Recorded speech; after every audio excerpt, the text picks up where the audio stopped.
Tables,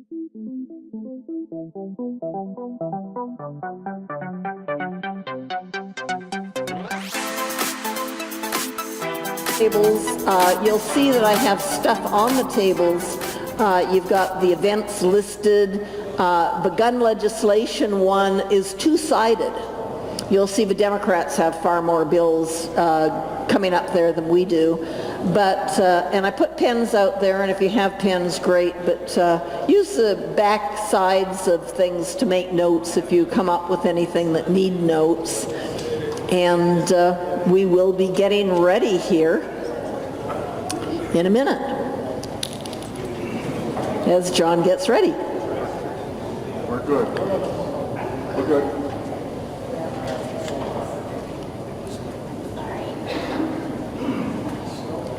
Okay, I think this is great. You know, we were going to start a few minutes ago and John didn't have everything ready, and then we had all these other people come in, so this is cool.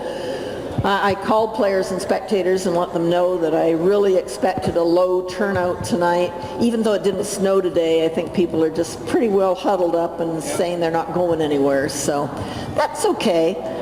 Glad to see all of you here. I mean, we do live in the Pacific Northwest and we should know how to handle this instead of being like people in Seattle. Are we ready? We are ready, and I've got my little clicker thing here. So again, I want to say thank you all for being here and for braving the weather and doing all that good kind of stuff. And this has been our first winter meeting where we've actually had weather, so pretty cool. 109 months, 188 events, and actually we had our first event right here. And the pens that many of you have on the table that say 33 minutes, that was the first movie that we showed. And it was about how long it took to get missiles from, let's say, the Soviet Union to the United States. It's when we started all that missile defense agreements and that kind of thing. So it was sort of it was interesting. I've asked Jim Robinson to lead us in the invocation, and John is back there, so I'll find the microphone. Jim has the microphone. Very good. Let's stand. So do stand because we will follow immediately with the pledge. Let's pray. Heavenly Father, we're grateful, Father, for your provision. We pray tonight for the leaders we have in state legislature like Matt Shea and Bob McCaslin and others who are trying to stem the evil that is being perpetrated on this state. And Father, we thank you too for President Trump. Ask for protection for him, Father, and for those members of Congress who are trying to support him. Father, we just thank you for this meeting tonight, for this fellowship. We pray upon it, and we just ask these things in the name of Yeshua, our Lord and Savior, Jesus Christ. Amen. Amen. I pledge allegiance to the United States of America, one nation, under God, indivisible, with liberty and justice for all. Thank you, Jim. Okay, so how we do this, I think most of you have been here before, is we start with national issues. And I'm not going to go into national issues very much tonight because I'm not really happy with what's going on, and Lord knows how they're going to turn out. But one thing that I do want you to know is that yesterday a bipartisan public lands bill was passed. It's a massive public lands bill, and the House will take up the issue soon. It was a bipartisan bill sponsored by Cantwell and Murkowski, passed the Senate by 92-8. And what'll happen in Washington State is it prevents new mining activities in the Methow Valley. So that talks about the Canadian mining operations that they want to do for copper in that area. It allows the federal government to partner in for 10 years the Yakima River Basin Water Resource Plan to really develop water resources in that area. A volcano early warning system, we really need that. and new technologies for fighting wildfires, so that's drones and things there, and then developing target shooting facilities on federal lands that they don't clear of underbrush so you can shoot it and start a wildfire. So that's what that bill's about, and you'll probably be hearing more of it, but there, as you can see, it passed 92-8. It also sets aside many, many more thousands of acres into national parks, national monuments, and things that way. So take a look at it. One thing that's interesting is that the Supreme Court has determined that they will take up a New York City gun case. They haven't taken up a gun case for a good long time. And what this really concerns is something called premise licenses. So you've got your concealed weapons and you've got premise licenses in New York City. And so the people that have these premise licenses are allowed to have guns in their home, and they're allowed to transport their unloaded, we're really echoing, guns to shooting ranges within New York City. Shooting ranges within New York City. They're forbidden from taking their guns covered by this premise license to ranges or homes outside of city limits. So what you're looking at is this idea of this ban on transporting a licensed, locked, and unloaded handgun to a home or a shooting range outside city limits is consistent with the Second Amendment that says that you have the right to bear arms. So is that taking away your right to bear arms when you're not allowed to do anything with them other than go to a home or a shooting range within the city of New York? So it'll be interesting to see what the Supreme Court does with that one. Your voice needs to be heard. And it really does, guys. I mean, it's important that you come to events like this and the others that are listed there on your February event sheet. But, you know, we've provided you a comprehensive list to download, and that URL is on that long skinny sheet that you've got there. And you need to start expressing yourselves now and often about what you feel with what's going on, not just federally, but locally and within the state. You need our representatives and our senators know that it's really time for them to go to work for the American people. So the political games, especially federally, need to stop. This is just getting silly. So I really hope that you'll make a commitment to yourselves and to the country to be more involved in local and in state and in federal government this year. It takes a phone call, it takes a text, it takes a tweet, it takes a whatever, but just start doing it. It's not that difficult. So we'll get into statewide issues, but you know, something that really hit me listening to the State of the Union address was President Trump was talking about freedom and liberty, and that's what we wanted and that kind of thing. And to me, freedom and liberty means less government, less regulation, less, allowing people to be, good citizens and living their lives and accomplishing things, but not with the hand of government on top of them. And yet, we have a 105-day session in Olympia. And so far, we've had 1,945 measures introduced. That's all we're doing, is creating more legislation, more laws, more regulation. And it's just frustrating. We've had bills introduced 1,945 with 231 amendments.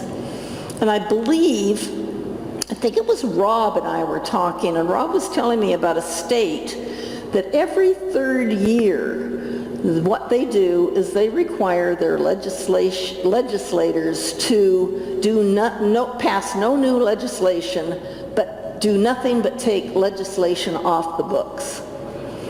And we need to do something like that. We need to, for every bill introduced, take 10 off. Do something like Trump did with the regulations. But we are getting so just backlogged and overburdened with regs.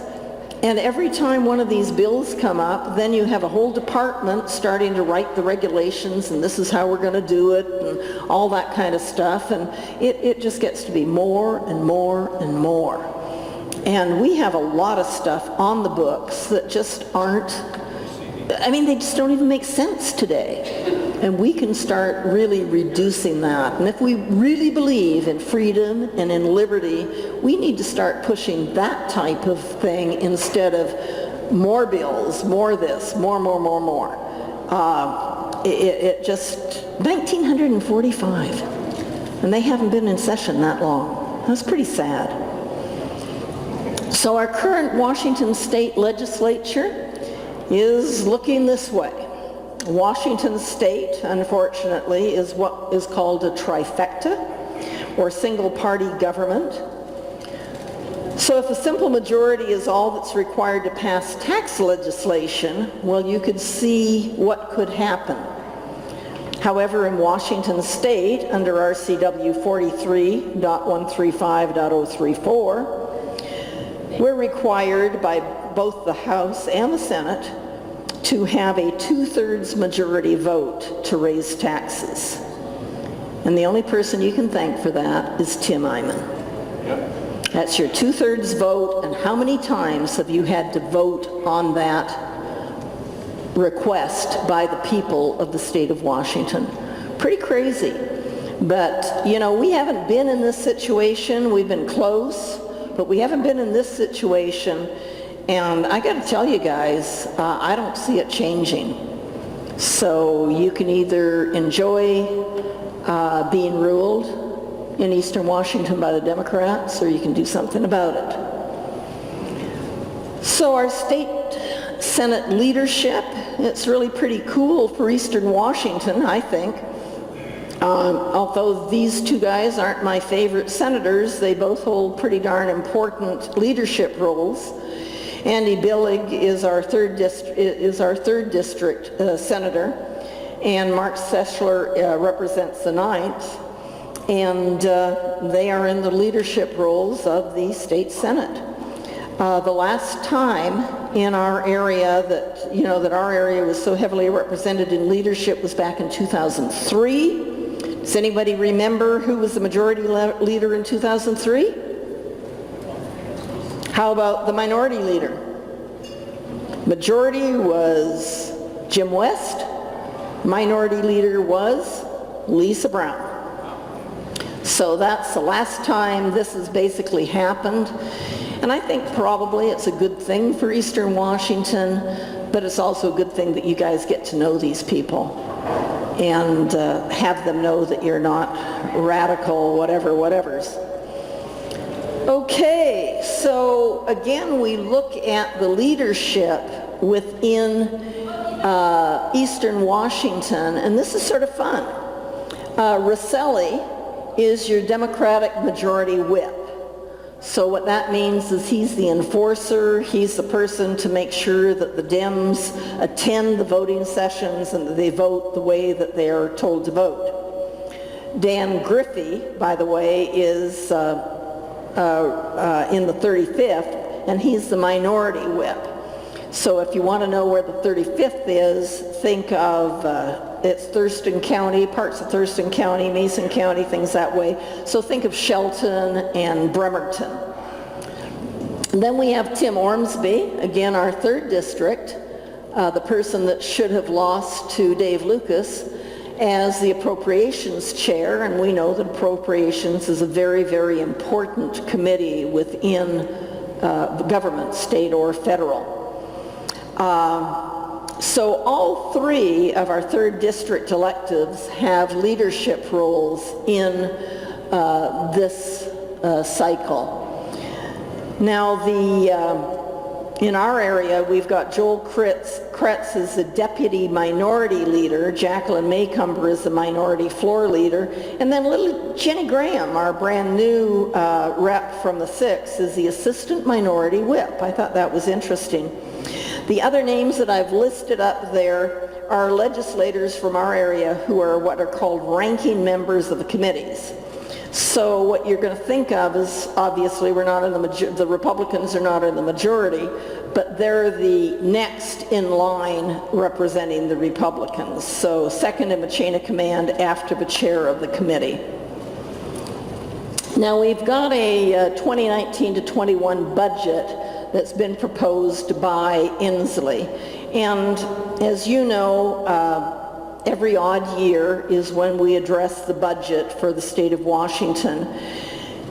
And it's really quite a process. The governor submits his budget, or a wish list, and then each body, the House of the Senate, they also produce a budget. And then they sit down with all three, and they come to work out an agreement that will be eventually signed by the governor. I think we remember 2 years ago that took some time. There was a standoff because of Hearst and all the other kinds of things. This budget increases taxes by $3.7 billion, and most of that would come from increasing the business and occupation tax on services provided by accountants, attorneys, real estate agents, and others. That what they want to do on that is raise that from a 1.5% of the gross to 2.5%. That's estimated to raise $2.6 billion.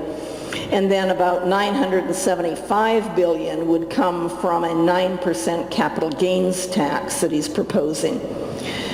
And so on this next slide, well, here what I've done is I've listed some of the major spending items that they're concerned about. So more for special ed, need to do more in the psychiatric hospital arena. We're looking at home visiting programs for at-risk families with new babies, and affordable housing and housing assistance for the homeless. One of the things that's in his budget that you guys might think I'm funny, but I support, is $1.1 billion for orca recovery. And don't laugh, but I like orca whales, and they are really suffering in the southern portion of the orca life. The northern guys are doing pretty well, the southern aren't doing well. And the reason is they're experiencing starvation.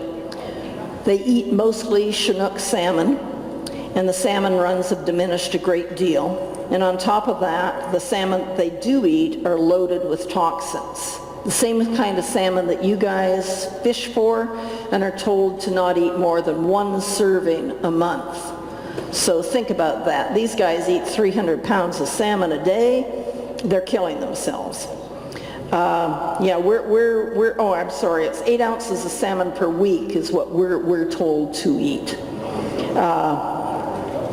So the adults, orcas, eat more than 300 pounds of this contaminated fish.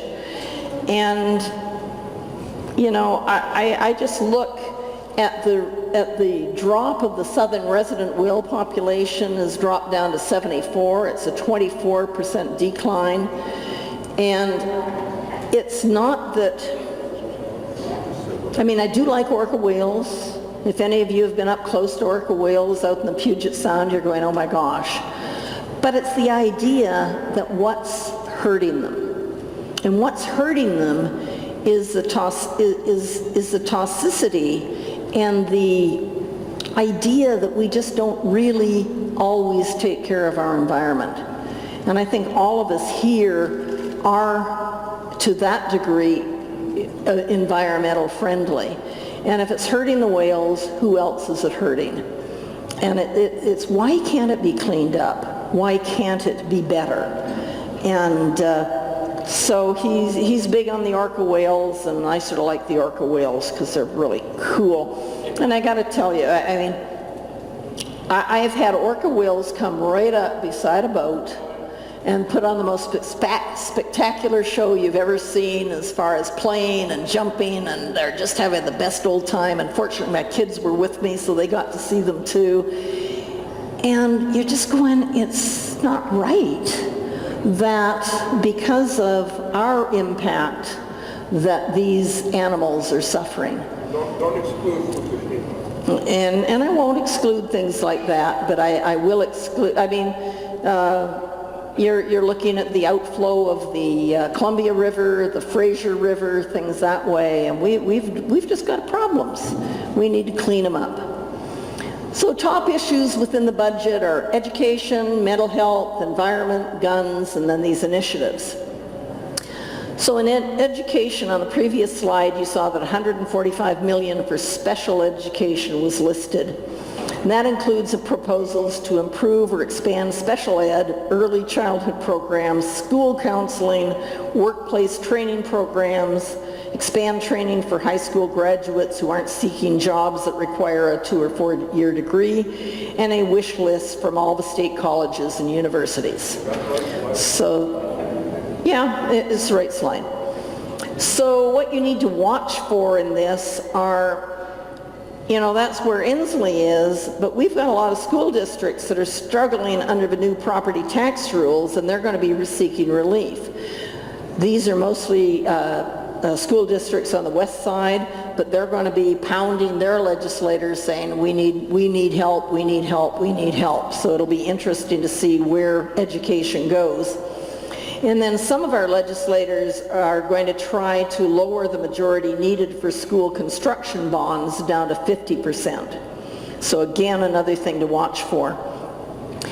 When you look at mental health, this state faces a 2017 federal judge's order to limit the time a person under arrest and facing court-ordered psychiatric examination can remain in jail before that testing begins at a secure mental health facility. So that was a judgment handed down by the courts, and the state has not been able to satisfy that. Right now, less than 50% of the cases are evaluated within that 2-week period as required. So what Inslee wants is a multi-year plan to shift inpatient mental and behavioral health sciences from the 2 large state hospitals to smaller community-based facilities. So that's why mental health's up there, but it has a whole lot to do with the federal judge's court order. In the environment, we talked a little bit about the orcas, but it also proposes a series of regulations and incentives to reduce the use of fossil fuels and increase cleaner energy sources like solar and wind generation and electric vehicles.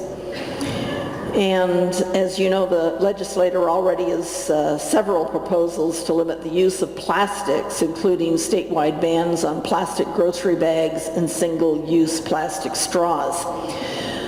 The grocery bag one is pretty interesting, and I think it'll pass.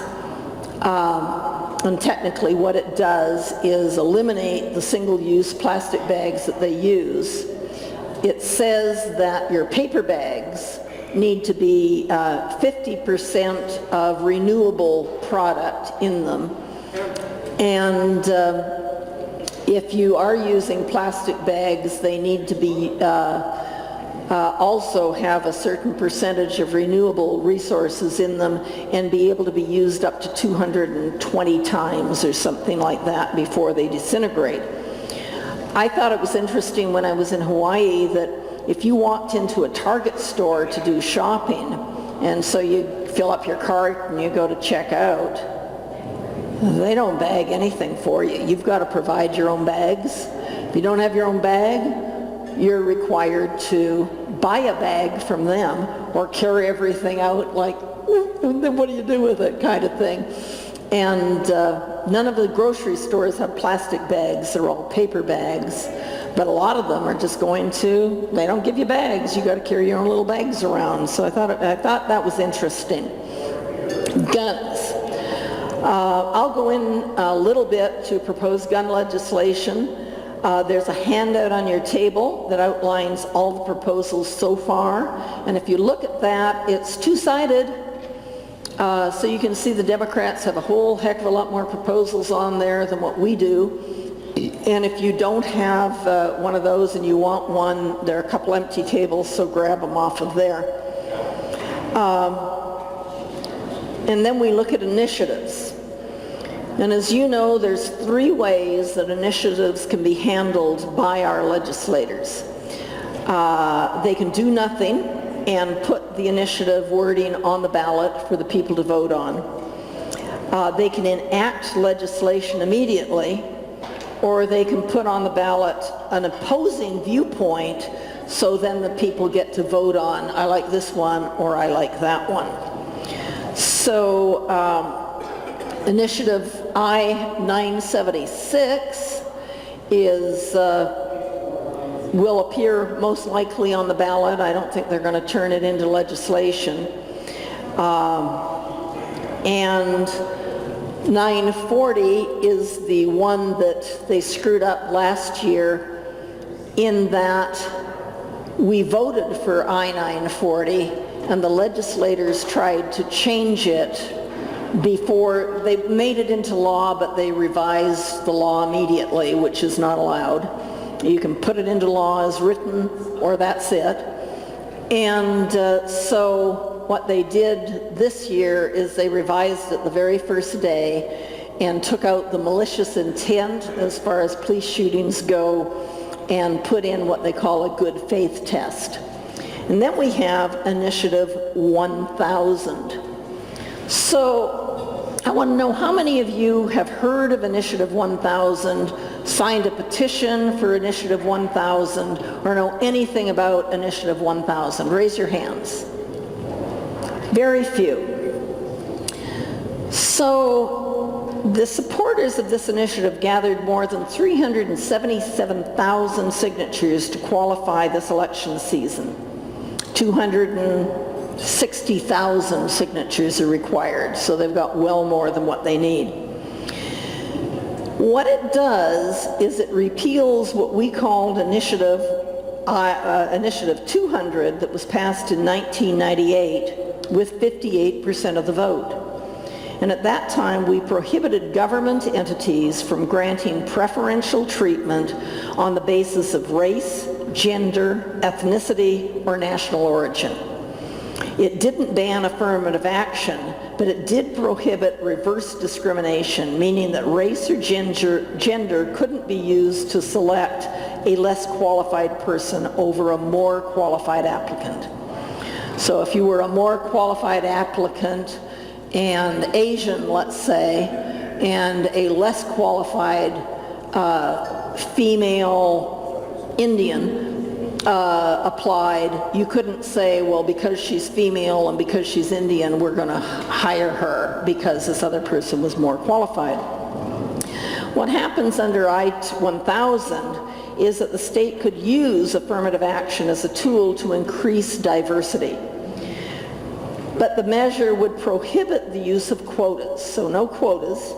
It would also prohibit the use of race or gender as the sole, so think of that as the sole qualifying factors to select a lesser qualified candidate over a more qualified candidate. So in addition to race, age, and gender, what they've wanted to add is affirmative action policies to promote the advancement of people based on sexual orientation, disability, and veteran status. The other thing that I-1000 calls for is the creation of a 27-member governor-appointed special commission on diversity, equity, and inclusion.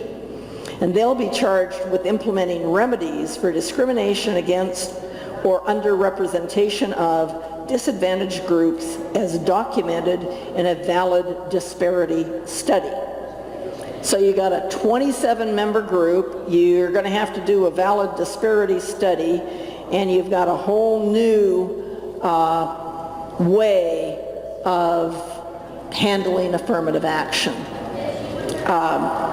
You know, back in the days when they required quotas and the affirmative action thing, I was in banking and in California, and I used to just laugh at one of my tellers Her name was Ulla Campagna.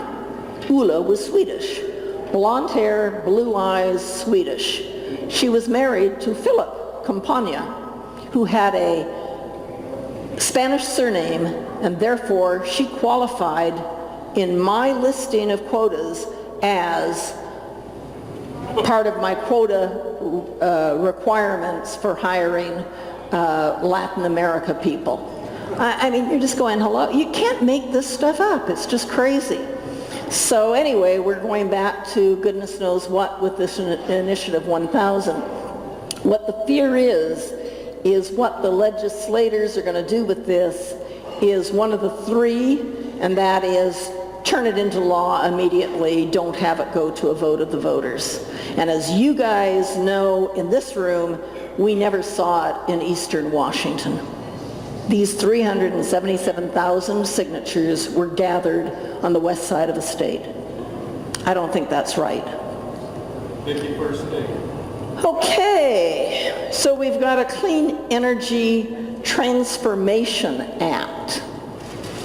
And what that one is doing is wanting to cut carbon emissions by the state by 25% below the 1990 level by 2035, and the use of coal-powered electricity by 2025. And we only have one plant, it's in Centralia, that generates coal-powered electricity. And then we have some private utility companies like the Puget Sound Energy, and they rely on Montana-based coal, and those plants would be required to cut that out by 2028. And then convert to carbon neutral electricity by 2030. And how they want to speed up the transition is to offer offsets. So invest in electrical vehicle charging stations, home conservation, buying clean energy credits, that kind of thing. So by 2045, they're aiming for the grid to get power from wind, solar, biomass, biogases, and nuclear. But right now, and I think this is something that many of us possibly don't know, is that our state's grid is about 75% non-carbon emitting. So we've already come a long way in not, contributing to the carbon footprint of Washington state. And what we should all be far more concerned with is a carbon footprint that is in worldwide, not just the United States, but we don't go there. And mostly because we're at the 75% is because of our hydroelectric dams. They supply 2/3 of our electricity. So, Washington's in a pretty nice situation. Many states aren't. It's just another one of those agenda items that they get a lot of attention. I have no opposition to them, but I think it needs to be done logically and economically and not disadvantage different groups of people. So on the environmental agenda, as you know, the voters defeated Initiative 1631, which was the carbon emissions fee measure. We did that in November. But now with a majority in both the House and the Senate, I think a lot of this kind of thing that you see will be mandated by legislative action. So even though the voters voted it down, you're going to be seeing higher blends of ethanol. Your energy performance goals for commercial buildings will be tightened. Talked about the plastic bags. 125 times, that's what it was, able to be cleaned. So your reusable carry-out bags must be able to be used 125 times, be cleaned, and contain 40% recycled materials. I got some of those wrong. So you're going to be seeing that kind of thing, and I don't really see that there's a lot that you can do about it. Not sure it's anything to get that upset about, but there it is. Okay, we're going to talk about guns. Like I said, you've got the sheet on the table that are outlining the bills. And the more impactful ones, this is the State House and the Senate bill and the House Bill 1010. And what that allows the Washington State Patrol to do is to destroy legal firearms that are forfeited. So in other words, if for some reason or another you forfeit your firearm, the Washington State Patrol wants to be able to destroy them versus using them in their resale program. And the reason they want to do that is they don't want to be responsible for selling a gun that might sometime in the future be used in a crime, and they'd prefer to destroy them. So that's one. The next one, Senate Bill 5061 or House Bill 1073, it prohibits anything to do with guns and 3D printers. So you can't manufacture, assemble, repair, purchase, or sell an undetectable, untraceable firearm. 3D stuff's totally, bad.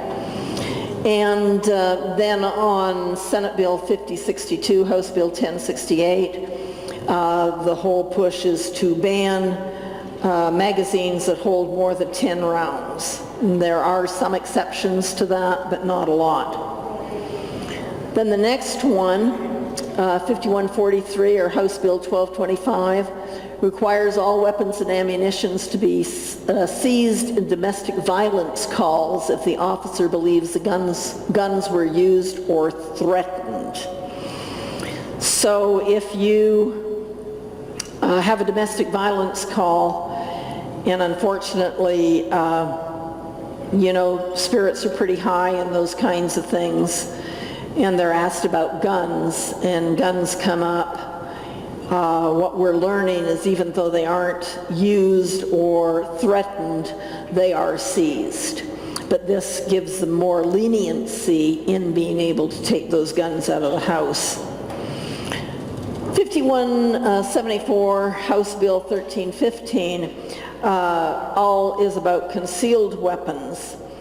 And they're saying a person must complete a firearm safety training program within the last 5 years that includes 8 hours of instruction on several topics.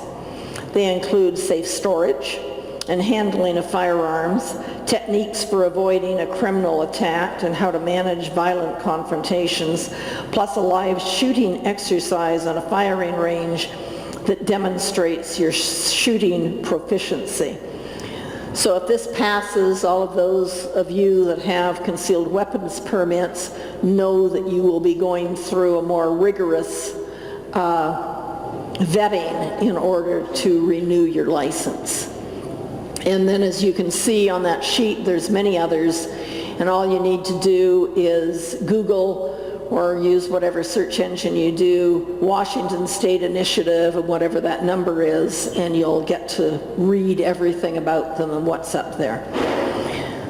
So if we get a little closer to home, this is one that I think is old news, but may have slipped by many of us without a lot of attention, but this was back on December 11th. Our county commissioners voted to stop negotiating union contracts behind closed doors. So the resolution states that copies of any bargaining proposals will be posted on the county's website within 2 days. Notices will be posted before all bargaining sessions, and negotiations will take place in a manner that is viewable by the public in real time, either in person or on video. So this is a transparency policy. It follows several years of lobbying by the libertarian-leaning Freedom Foundation. And if you guys, support this kind of thing, you need to take part in it and view and see what's going on and how these things are happening. Because there's no point of squawking about stuff and then never doing anything about it or tuning in or finding out what's going on. We'll go on to the city, and I want you all to know that Spokane does not have the 5th highest homeless population in the country. That's what was said in the media and the press, and that just is not what's happening. It's got the 5th highest level of homelessness in what the HUD calls other largely urban areas. And so the classification does not include any of the 50 largest cities in the country. So, with that said, we do have a problem with 1,245 people living in the area that are homeless, and Washington State does have the 5th highest number of homeless individuals in the country, but it's not Spokane City that's the 5th highest in the country kind of thing. The 9th U.S. Circuit Court of Appeals ruled that our laws concerning the camping, sleeping, sitting on public property as being unconstitutional because it criminalizes people who have nowhere else to go. So what's happening now is people are given this 48-hour notice to remove their belongings only if shelter beds are available. So if shelter beds aren't available, they are not given that notice. And, we have 292 encampments in the area of Spokane. They produce thousands of pounds of garbage and other stuff. And bicycle parts, Bruce. You could go find bicycle parts. And so it is a problem. We might not be the 5th highest in the country, but the problem is there and it needs to be dealt with. Now, I thought my Spokane Valley people were all going to be in Olympia, but we've had weather that's benefited us and not them. So I do have Arnie, who's going to give us a little Spokane Valley update, and I need a microphone.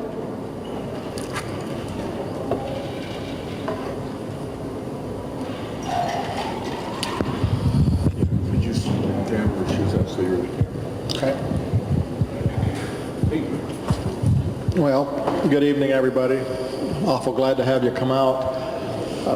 Basically, in Spokane Valley, we have a whole lot of road projects that are been approved that we're going to be doing. We're going to be doing the first of the residential local access, is what we call them, roads that are not able to get grants.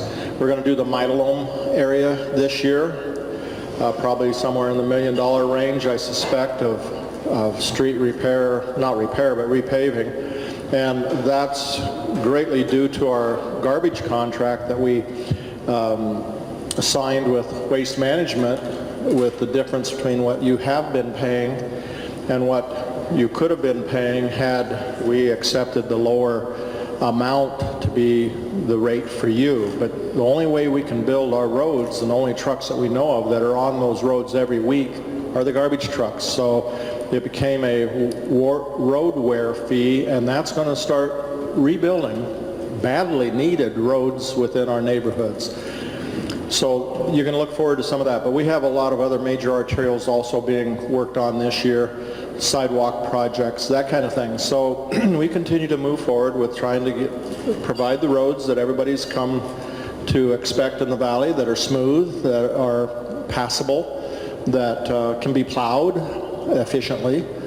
And don't get me going on the snow sidewalk policy, because we're still working on that one.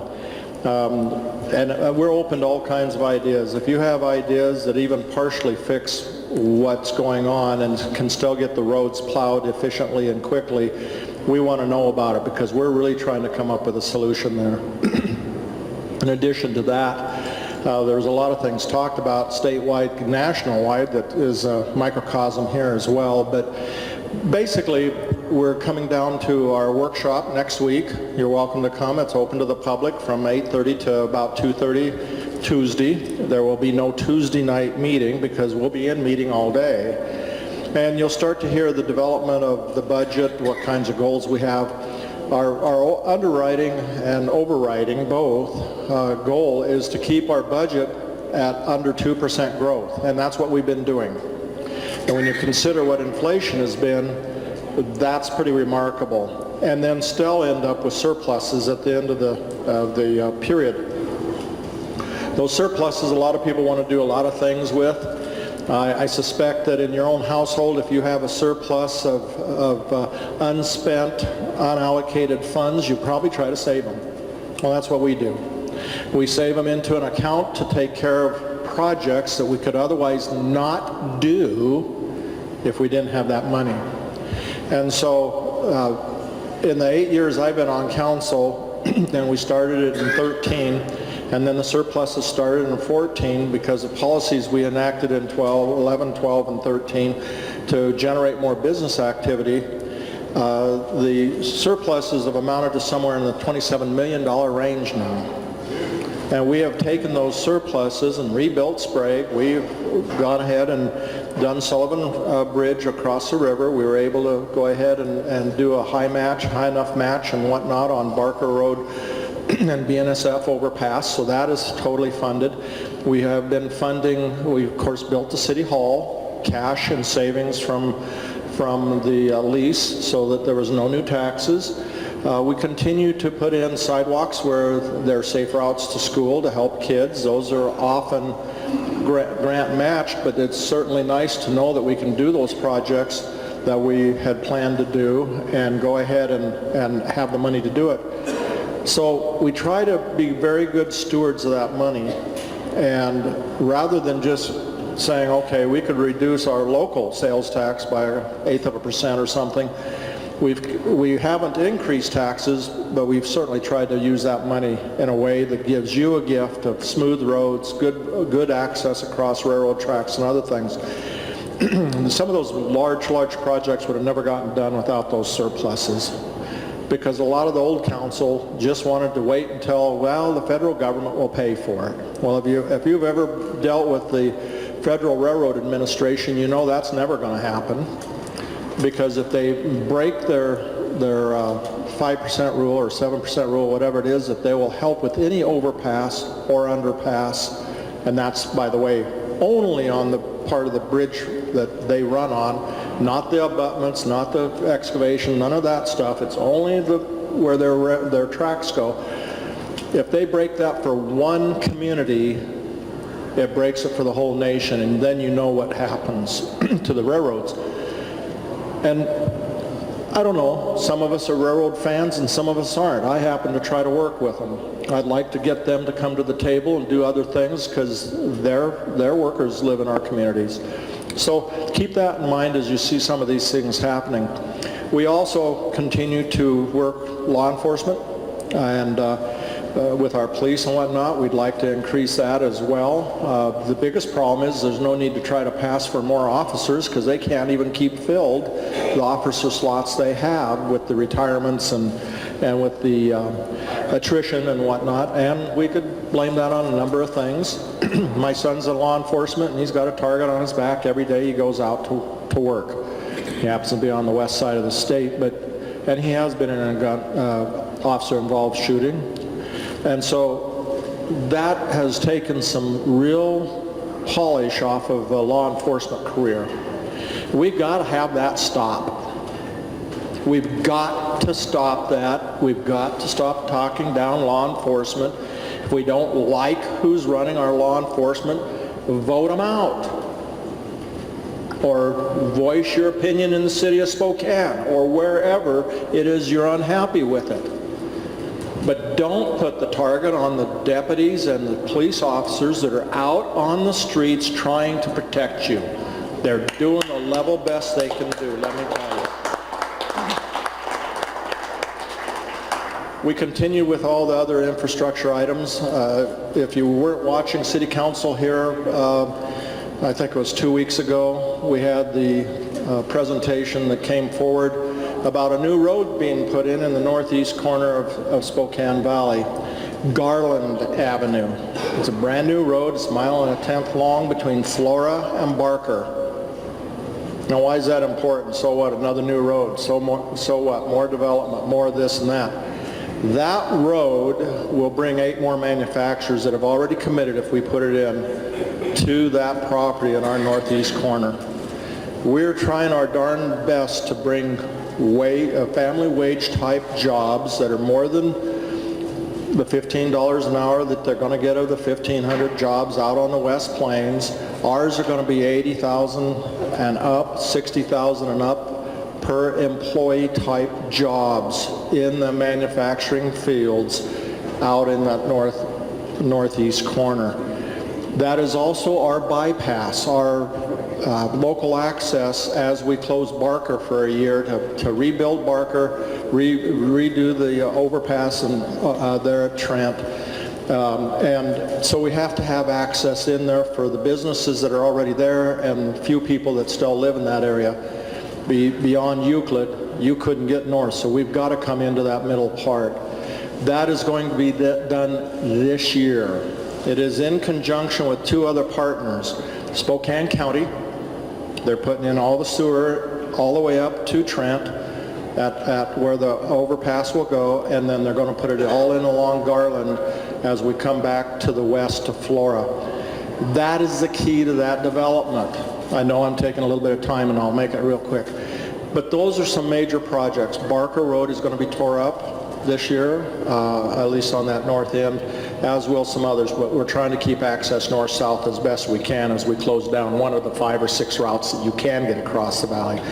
So if you ever have questions, you have comments, either come to City Hall, contact us by email, come to some of these meetings. We try to come give updates. We're always willing to talk to you. And if you want to protest, come on out to City Hall and protest. We're not against third parties or other people protesting or coming to City Council. But we do want to make sure that that City Hall is kept for what it's meant to do, which is run the business of the city. So that's why, if you read the article this week, it's been misconstrued that I'm against protesters and stuff. That's not true. I don't care. Come on out and protest. I might come out and protest with you, depending on what it is you're doing. Anyhow, thank you for being here. Okay, and that workshop is next Tuesday, Tuesday, 8:30 to 2:30. so that'd be the 19th? That sounds about right. And from 8:30 to 2:30 at in the city council chambers. Okay, great. Thank you, Arnie. Well, I'm glad you guys didn't get to go to Olympia. That was great. Okay, we're going to do upcoming events very quickly, and then we will get into the presentation for the evening. You have half sheets of paper on your table with the information, so do hang on to it. And the back side you definitely can use for notes. So the Friday Morning Breakfast Club changed their names to the Friday Republican Coffee Club. And this Friday they have Mark Finney, who's the director of the World Relief Organization, talking about refugee and immigrant placement. And then on the 21st they have Patrick Stricker, who's the executive director for Spokane Cops, talking about the Spokane Cop Shop.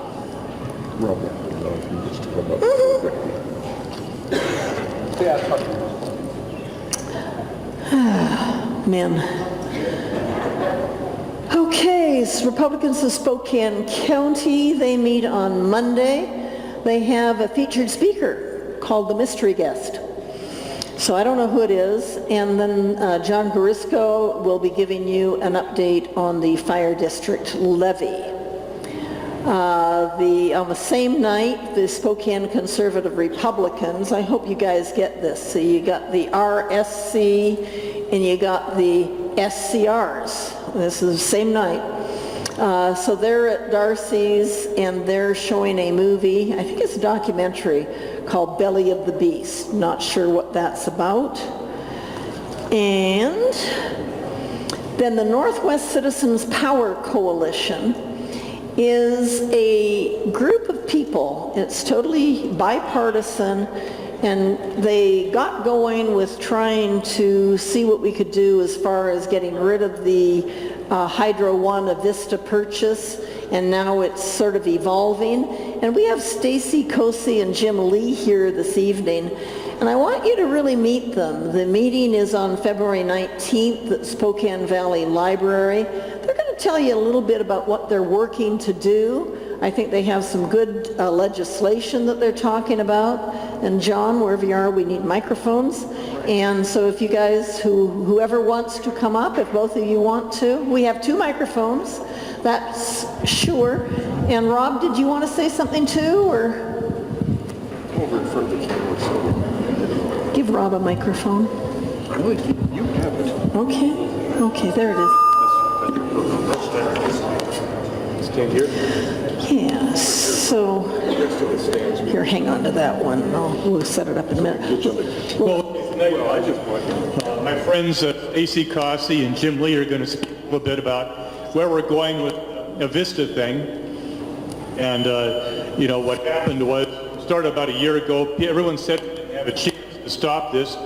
But I formed the same coalition we had when we came out against the Trans-Pacific Partnership a few years ago. And that was kind of like the same thing. We would have lost American sovereignty, and we would have lost a lot of livable wage jobs too. So we formed Common Cause on this. We got the, amazingly enough, we got the Spokane City Council, once in a while they get it right, to come out and send a resolution towards Senators Burry and Cantwell and McMorris Rogers to ask them not to give fast-track authority to President Obama. And unfortunately, they did give fast-track authority to Obama, but then President Trump got elected and stopped the Trans-Pacific Partnership right off the bat. It was a bad deal. So we recognize the Vista deal as being a bad deal too, but more locally. So we did stop that between a lot of patriots here across the spectrum politically.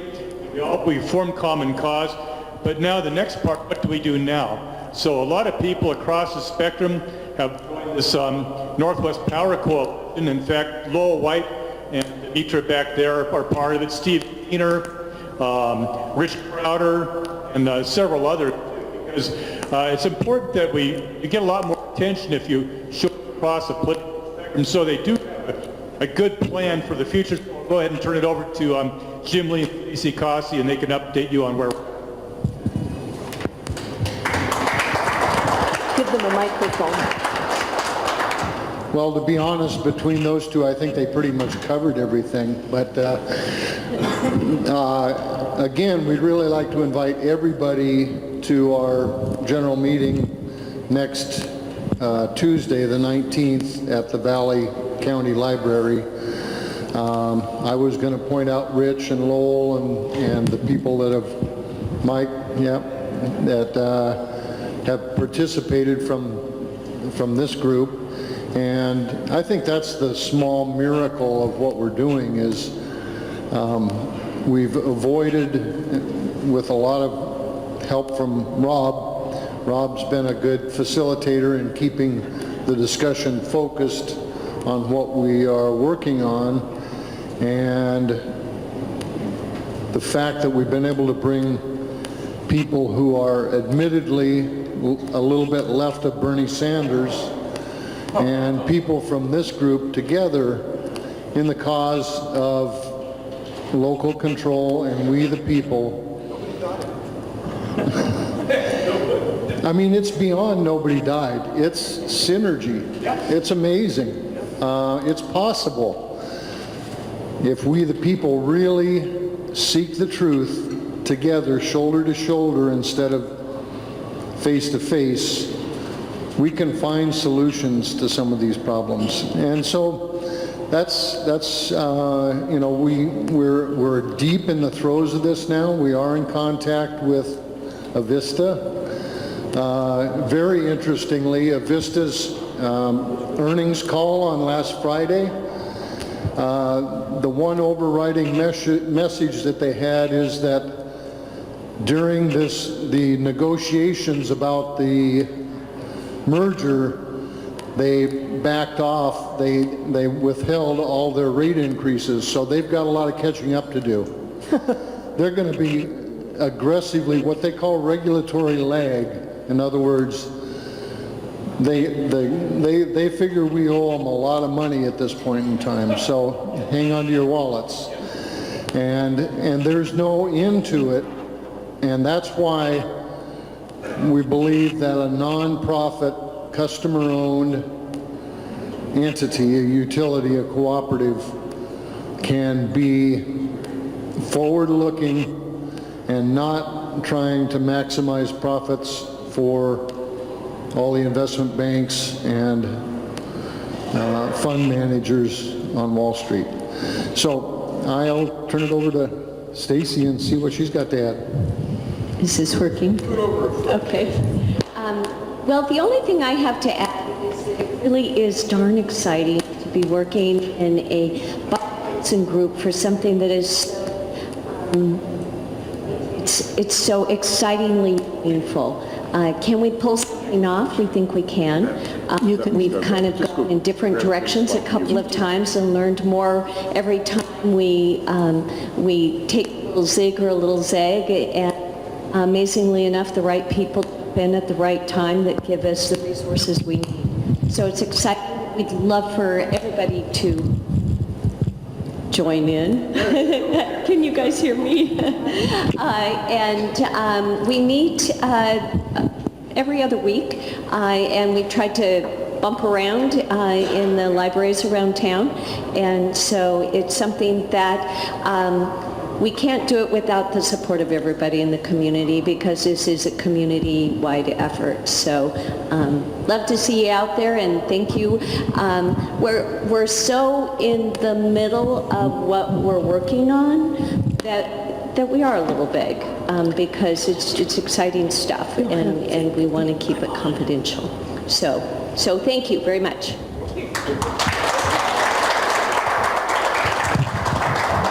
Thank you, Stacy, very much. And, you know, what I got to tell you guys is co-ops are important. I live in an area that I'm an Vista customer. Half a quarter mile away are Inland Power and Light. Those Inland Power and Light people are paying half of what I pay for electricity. So, you know, there's a lot to be said, and if Vista really thinks they are behind in the rate increases, we need to be involved. So I think it's an important thing that you're doing. Okay, Ponderosa Women, they're going to be talking about who are we? What is the purpose of Ponderosa Women's Republican Club? They changed their date, so it's Thursday the 21st. So it's on your little sheets too. Citizens Alliance for Property Rights, they meet on the 28th at the library, and they have Justin Webb speaking. He's Foundation for Wildlife Management, so among other things he'll be talking about wolves. And that's it. However, the one thing that I did not get on the slides in time was to talk about the Republicans' Lincoln Day, and that is coming up here. So Tiana Abel came, and I asked her if she comes, bring some literature and come up here and tell us about what you're doing. Tiana is the vice chair of the Spokane County Republicans. Thank you. I'm looking around the crowd, and I know many of you, so it's nice to see you again. I haven't been to Northwest Grassroots for a while, and I'm very impressed with your great slideshow and the organization and the information that was shared this evening. Thank you, Cecily. I was very happy with all of that. That's great. And it's my fault that it's not in the slideshow. I didn't know there was a slideshow, so I'll be more prepared next time. But just wanted to give you guys a heads up about our upcoming Lincoln Day. It's on Saturday, April 13th, and our special guest speaker is Charlie Kirk. I saw that you posted a video on your Facebook page today. Thank you for that. We appreciate it. We're really excited about him. He's doing great things for the upcoming generation of our party, and also reminding us of how wonderful it is to be a Republican and the great things that we stand for and that we should be fighting for, and I'm really excited about it. The reason I really wanted you to know about it today is because we have early bird pricing going on right now, discounted pricing, and I didn't want any of you to miss out on the discounted pricing if you'd like to. It ends this Saturday, so if you could purchase your tickets before that, that would be great, save you some money. We have it set up on, you can buy it on our website, SpokaneGOP.com, and if you want to buy your tickets there, there is a place that you can choose a table that you'd like to sit at, a table host. We have one set up already for Northwest Grassroots, so if you'd like to say that you'd like to sit at that table, you can, or if you'd like to sit at Lowell's table, you can do that, or Donna's, or Matthew's. They're all already set up, or if you'd like to have your own table, just let me know, and I will make sure that's on the website so people can choose to sit at your table. Today I did bring some sign-up sheets if you'd like to sign up by paper. It'll save you the credit card processing fees, so that's always nice. And I can pass these around. If you'd like to give them to me tonight, you can, or you can stick them in the mail in our P.O. box that's on here. Unfortunately, I can't stick around. My parents just got into town for a few days, and I told them I had to sneak away for a little bit to come visit with you guys, so I have to hurry home. But if you want me to stay to turn in your order tonight, I can take that for you. Any questions? Well, seeing none, awesome. Well, I will pass these around, and we appreciate you guys and you know, all this information keeping us informed so we can be an active party. So thank you for that, and it's good to see many old friends, so thanks. Thank you.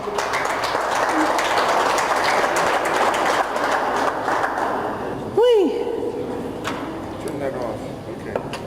Okay, so we are going to get into the main part of our program tonight. You're going to learn about election security in our state, and specifically our county. I hope that the other counties in Washington state operate as efficiently as ours does, but you never know, because you don't know who their county auditor is.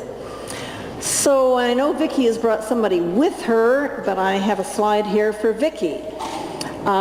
She's been our county auditor since 1999. She has 2 degrees. She's a certified public accountant and a certified government finance manager. She grew up in Priest River, Idaho, so I knew even if it snowed today, she'd be here. I wasn't worried. And she attended Idaho State University with degrees in accounting and computers. So a lot of us think of Vicky as just being responsible for the elections. But the Spokane County Auditor has a long list of responsibilities, and it's pretty overwhelming when you really look at it. So she's responsible for the administration of recording, and that means real estate documents, liens, military discharges, maps and surveys, marriage licenses, county business, process serving licenses, just a whole ton of licenses and things like that in that area. Probably divorces and more. Motor vehicle licensing, so the sales and transfers, collection of fees, title changes, load fees, transactions involving motor vehicles and vessels. So not just the cars and the trucks, but the boats too. And then we have the elections and voter registration. And there's way too much for me to list on this slide as far as what elections and voter registrations involve. But if you go to Spokane County Auditor and look under the elections and voter registration, you could probably stay on that page for a good day and still not have a full idea of all the things that they are handling there. But within elections, they are basically handling voter registration for the county. And these are the things that Vicky's going to be talking to us about, is voter registration, the ballots. How do we know that only one ballot's counted for each voter? I mean, you can get one in the mail, and you could go down there and ask for another one, or you could vote on your sons or daughters, or this or that. So how do you really know what they're doing? The steps to counting votes. How many of you here have gone through observer training? I think it's a good thing to do and really learn a little bit more about what's taking place within the county. Information technology and the internet. I think you'll all be happy to know that our computers that count the ballots and things are not connected to the internet, so they aren't going to be hacked, that kind of thing. And there are a lot of changes coming to the election administration. I asked people for questions, and so many questions really had to do with legislation. These people have to do what our legislators tell them they have to do. And they may not agree with it either. It may cause a tremendous amount of additional work within the department, But we just keep passing stuff. Like I said, 1,945 bills, issued so far this session. You're just going, this is crazy. We have got to put a stop to all this.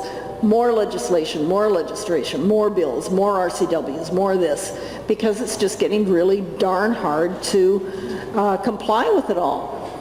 So there are changes coming, and I think you're going to really enjoy some of it. And I'm going to just talk about this right now because I don't want to interrupt them after they get going. But we all know that the Democrats and the Republicans both push get out the vote. Got to get more people voting. Got to get more people voting. Got to get more people voting. So I want to read you something here. I've been voting since I was 18 years old. And trust me, I didn't know nothing about nothing at 18 years old, right? But what you do know is exactly what you care about. For all the young people, you do know that you have a voice. You do have opinions about what goes on, and that qualifies you to vote. And it's not that hard. So we're asking people to vote who are technically uninformed. And if you want to get into the weeds a little further, you've got to think back to World War II and the Nazis, etc. The German people gave Hitler the power via the ballot box. And they did so not because they understood what they were voting for, but because what they did not understand. And that is our problem with just encouraging everybody to vote without any knowledge about what they're voting for. And it really is a problem for me. So in our own America, too many no and low information voters have been and are being manipulated into supporting government-provided health care, housing, education, and more. And their votes will supplant our constitutional republic with the total state unless the trend is reversed. Obviously, not enough Americans understand today that the largesse promised by government must be taken from the American people to begin with, and that the socialism, or whatever you want to call it, is not the share the wealth program, but the control the wealth scheme. We have got to figure out if we're going to keep encouraging more voters, younger voters, making it easier to vote, etc. How in the world do these voters get educated? So with that, I would like to invite Vicky and whoever she has with her to come on up here and just cover these things, our voter registration, the ballots, the tabulation, etc. And remember that they are doing what they are told to do by the laws that we pass and by how the Secretary of State tells them they have to do it. So welcome, and I thank you very much for being here.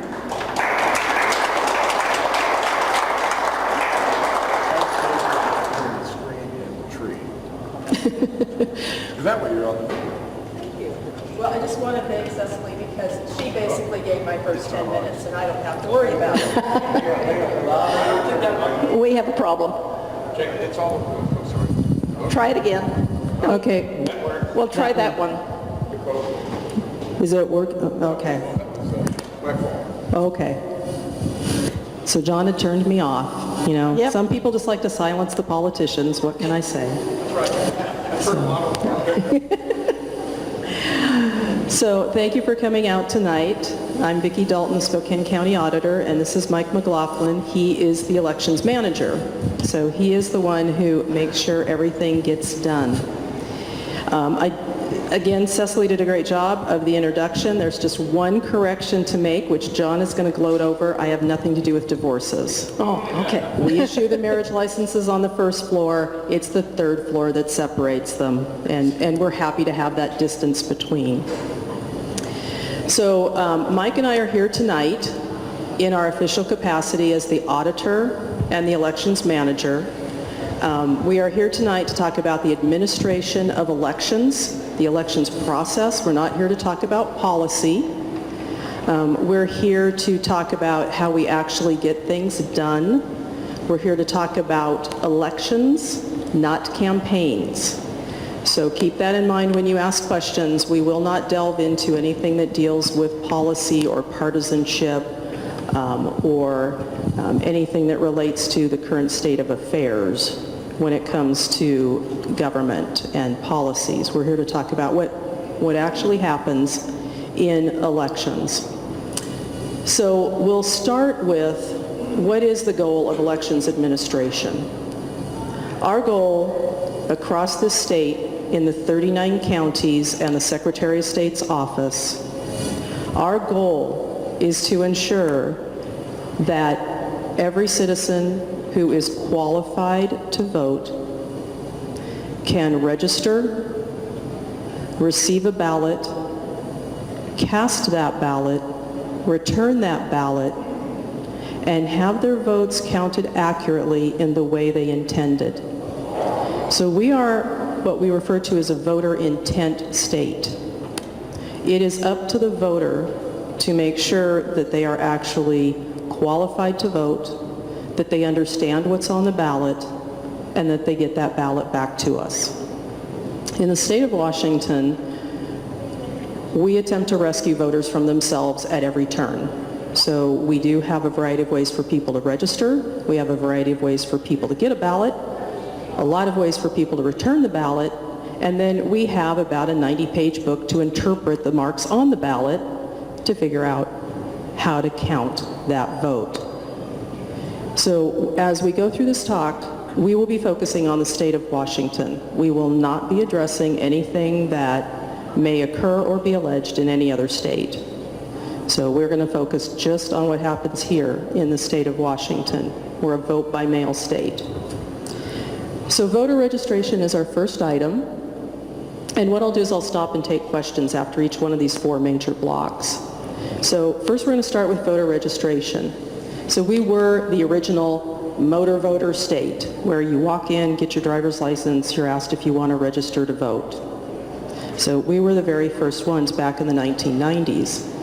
We've now added on, and you could register or change your address or update your information by going online. That is hooked to your voter registration and your driver's license information. So when we do voter registration, you have to provide either your driver's license or the last four digits of your social security number, and that is what's checked. And so we have the expectation that your name, your birth date, and your ID, one of those two pieces, is going to match. So we are always asked about duplicate registrations.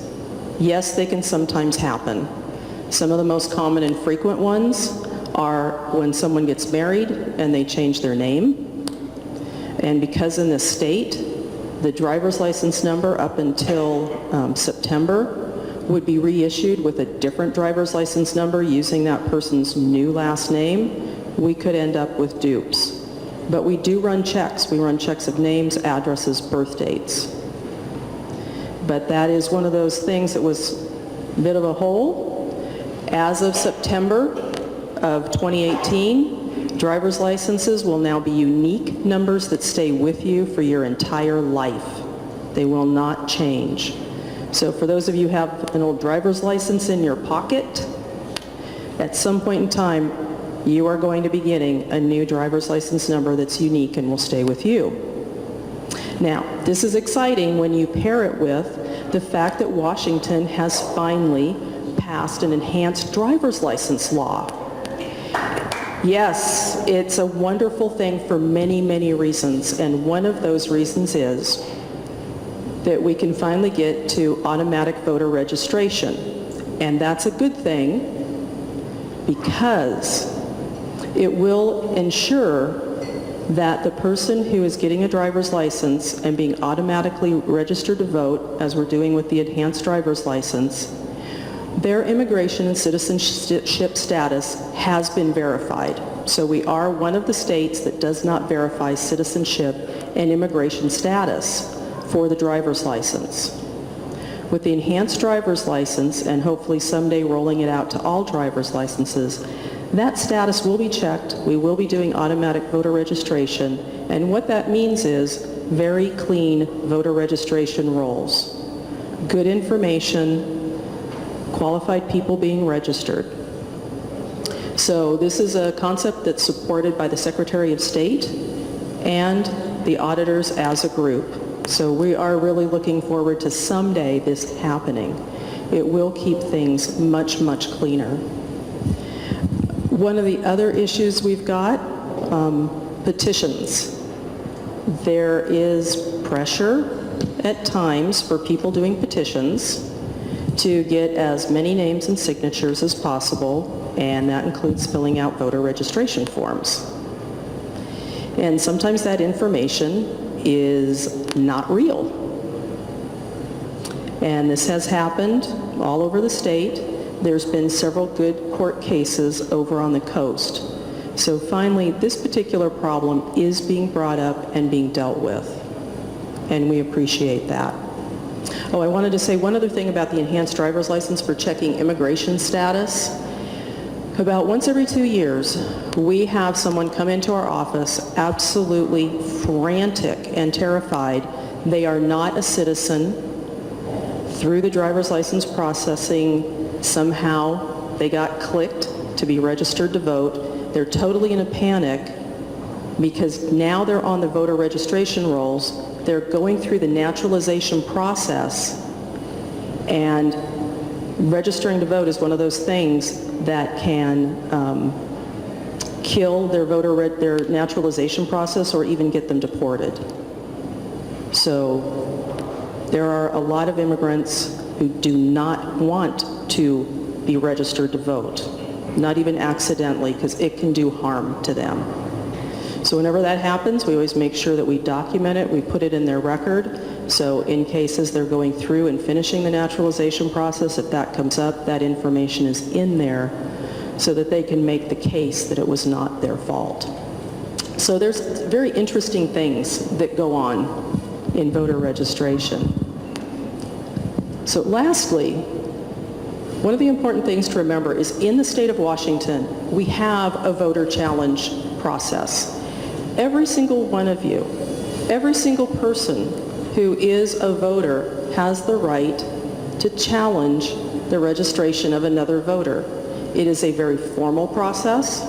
It is a quasi-judicial process, and it requires evidence. So it's not allegations, well, I think that person shouldn't be able to vote.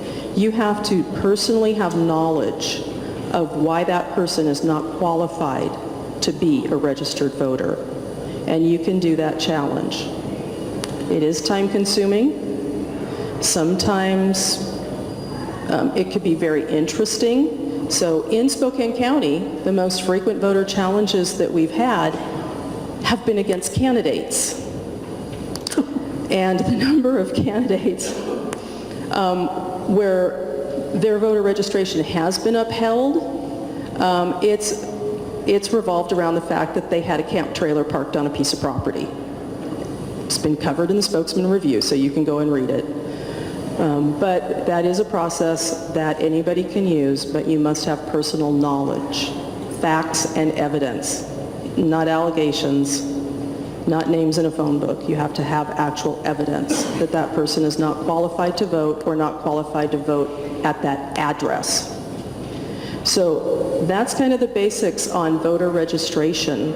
So let's take a couple minutes if you have questions on voter registration. And again, this isn't about policy, this is about administration. So Cecily? Well, you just brought up something that then had me think of. I notice on voter registration, it asks for your place of residence. Mm-hmm. And yet we have people that register their business address. Get this one. And so what's the difference? I mean, some of us that owned our own business feel we lived at work, but they didn't live at work, and it ends up having people, husband and wife, one lives in one, you probably know who I'm speaking of, but I'm sure it happens more than once. I've had people say, well, I register at my place of business because that's where I get all my mail and it's just easier, that kind of thing. But how do we really enforced place of residence. Okay. So first you have to understand what the difference is between residence address and mailing address, and then what we call non-traditional address, and then the real details Mike gets. So in the state of Washington, you have two addresses, residence and mailing. Mailing is where you want your physical ballot sent to.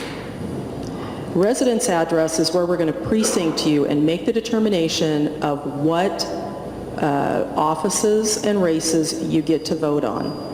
Residence address is essentially presented as where do you put your head on a pillow. So that's kind of the, I won't say definition, but that's kind of the explanation that we use. And a residence address does not have to be a traditional address. So the homeless can register, and for their residence address, they can use the Union Gospel Mission, they can use House of Charity, they can use City Hall, they can use a public address for their residence address. Just because you don't have a roof over your head doesn't mean you don't get to vote.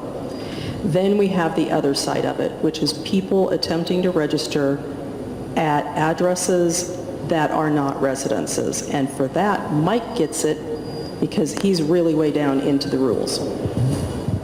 So is, right now in the state, this is a big discussion going on about business addresses, and it has to do with more, is an election office, do we have the right to challenge that, is what they're considering it, that person saying that they live at that address, even though it's a known business address.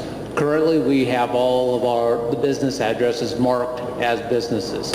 When someone puts that down as a address to register at, we will send them a letter telling them that we need their residence address. If they have one, if they come back and say, no, I live at this address, then we register them at that address. So it's up to the voter, again, is if they say, yes, I live at that address, there's nothing we can do, and we confirm it that, I mean, they confirm it on paper, they say that they reside at that business, then we will register them at that address. So what can be done to stop that? Actually, it's up to another registered voter. They have to go through the registration challenge process and challenge that address for that voter. There's a question back.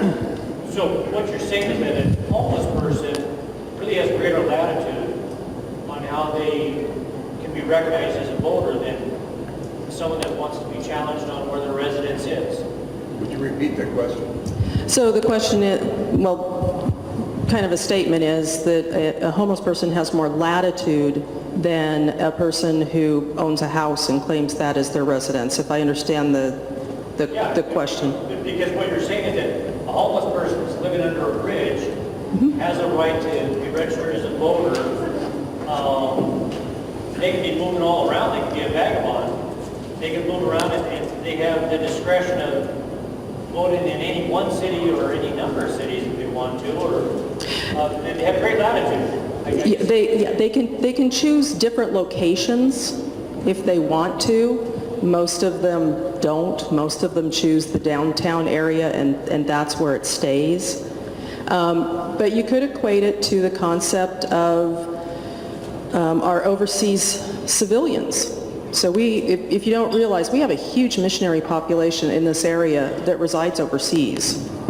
And some of them do not have a residence anymore here. They have the right to vote at their last established, I don't want to use residence exactly, but the place that they last claim. And that might be a house that they lived in and sold and haven't been there in 20 years. They can still use that residence address. And so it's kind of the same thing. You might say latitude, but it's really about providing some place to pick, to be related to. A homeless person, I don't remember ever seeing one where they kept changing their residence address. It's hard enough to get them registered and keep them going. So that's the reality. Is the other part of this, you have to remember, in Washington, we do not deny anyone the right to vote. anyone can vote no matter what and come in and vote a provisional ballot or whatever that. If they say they want to vote, they're going to get a ballot to vote. It's just where they're located at. And if they did it properly, it will be the determination on doing that. So there's always safeguards in the process of doing that. Probably 90% of the people that we contact about business addresses come back and give, oh, I didn't know. This is just where I get my mail. This is where my house is. I'm going to use the business as my mailing address. So they don't understand that there's a mailing address portion and a residence address portion too. But if that's true, then what you're also saying is that anyone that's in a transient population, anyone that's moving through the state, could technically set themselves up to vote within the state, even though 30 days from now or 60 days from now, they may not even be in the state, or they may not have been in the state 30 days earlier. Well, they have to be in the state. They sign an attestation, an oath that they've been in the state they've been at that residence or address for 30 days prior to Election Day. But people with traditional residences with roofs over their heads can move out too and be gone 2 days after Election Day. So there's no advantage to being homeless just for voting. There is an advantage if you're trying to create voter fraud, in the sense that you want to create, everybody talks about voodoo economics. You could create a voodoo person or a voodoo class of people that come into a state and vote, and it can disrupt the state's, election cycle, election environment, with no controls in place. Because by the time they're gone, how do you prove it out? Well, the controls that are in place is, first of all, they have to be a real person. They have to have a driver's license or some form of ID that can be matched. If they don't have a Washington State driver's license, they have to have the last 4 digits of their social security number. So they have to be verified as to who they are. So there are controls in place to ensure they're a real human, they exist. So you're telling me that the homeless people have driver's licenses and can actually acknowledge that they have social security numbers? Yes. If you haven't had the opportunity to actually converse with people who are homeless or to work with organizations that assist the homeless, I strongly urge you to go work with some of the organizations such as the Women's Hearth or SNAP or Union Gospel Mission or House of Charity or the Catholic Charities or many, many, many other organizations in this area, and really get to know and understand the folks who are homeless or who are transient. And so we'll move on to another subject because no offense, we but will, we spent but a lot of time. I do want to read something that I thought was very interesting that, if I can find it here, well, I messed it up. And it was something that Ozzie Knezovich said at the Threats We Face seminar that he did a few years back. And I don't think I'd worry about the homeless people, but I think you could see here that you could worry about something if you really had organized people. It says, what he says is, folks, what you don't realize is you live in a sanctuary state. You live in a state where people fly to get IDs because we don't require anything. So if we don't require anything, then I suppose they could have driver's licenses. They could require, they could register to vote, but it's not these folks' problem. This again is going back to how are you going to legislate in order to see that you have people registering that are true residents of the state of Washington. My only question to you is how often are the rolls would have to be looked at statewide to see that a person who lived in King County that now lives in Spokane County isn't registered twice. So does the Secretary of State, is that the function of the state auditor to see that one or the other is removed? Yes, that's correct. So right now we have the 39 counties with their individual databases that then flow up to the state level, and that's where the match is made. So anytime someone re-registers to vote, that's matched. And soon we will be going to a single statewide voter registration system where all of us are working in that one system. So yes, we do in-state matches. The other thing, which I didn't have on my list to talk about, but good questions, so yeah, we might take a little time here, is a... And I want you to all appreciate that these two have an election going on. Election day was yesterday, so they were late yesterday, they're late today, they're working overtime, and they're here for you tonight. So thank you. Well, thank you.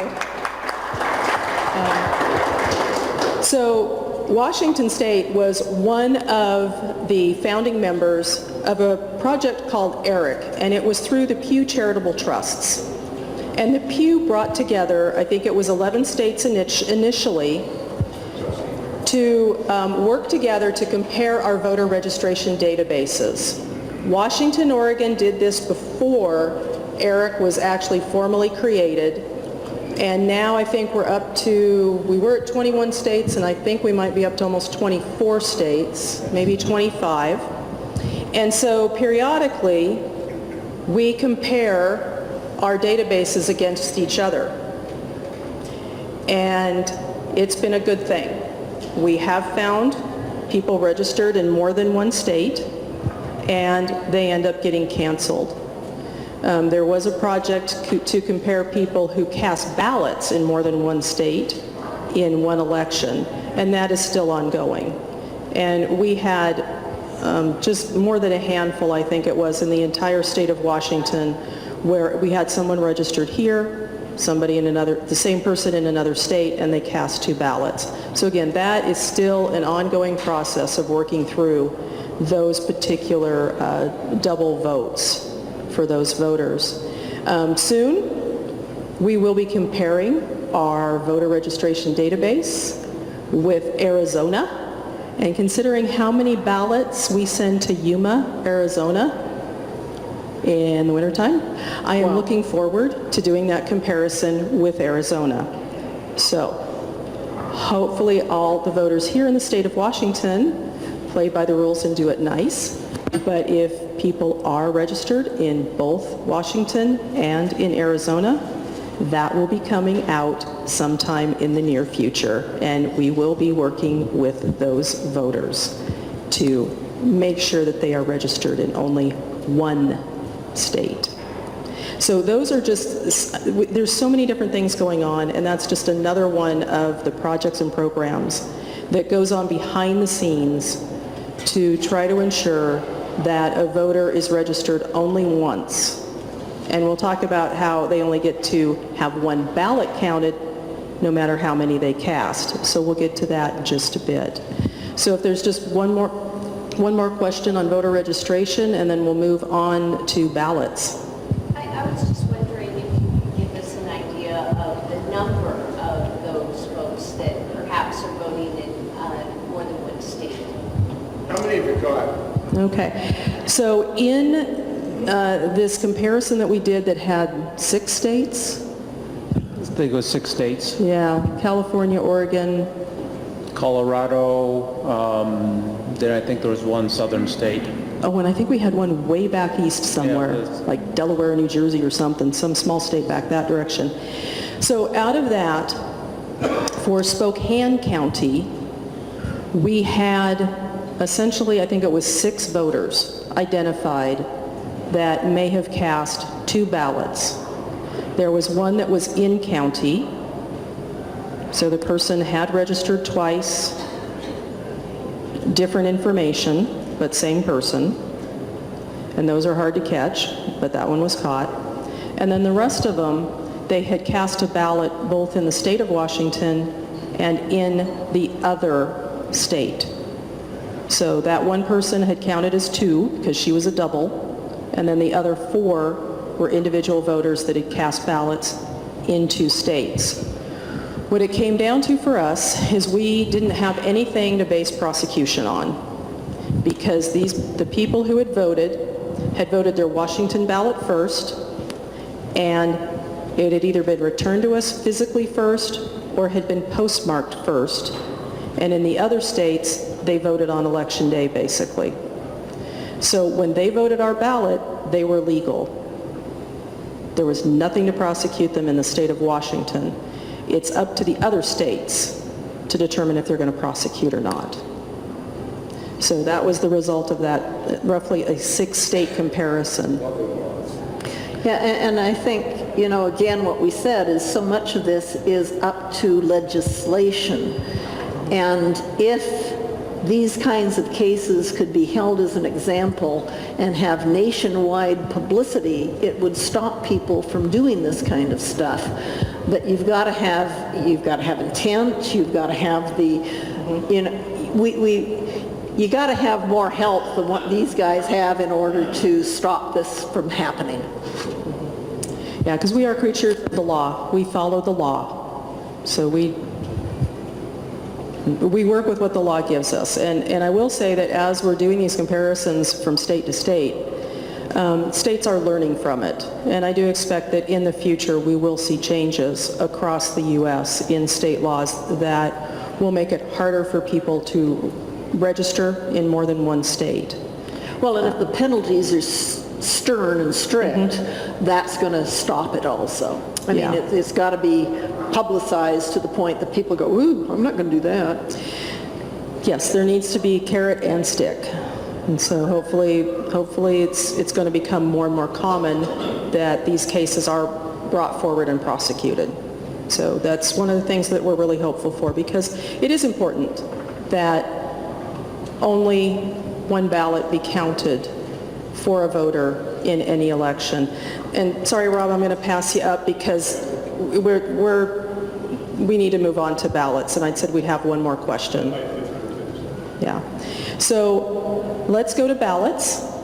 So the ballot is the actual physical, in this case, piece of paper that people mark. And a voter can receive more than one ballot. It's legit.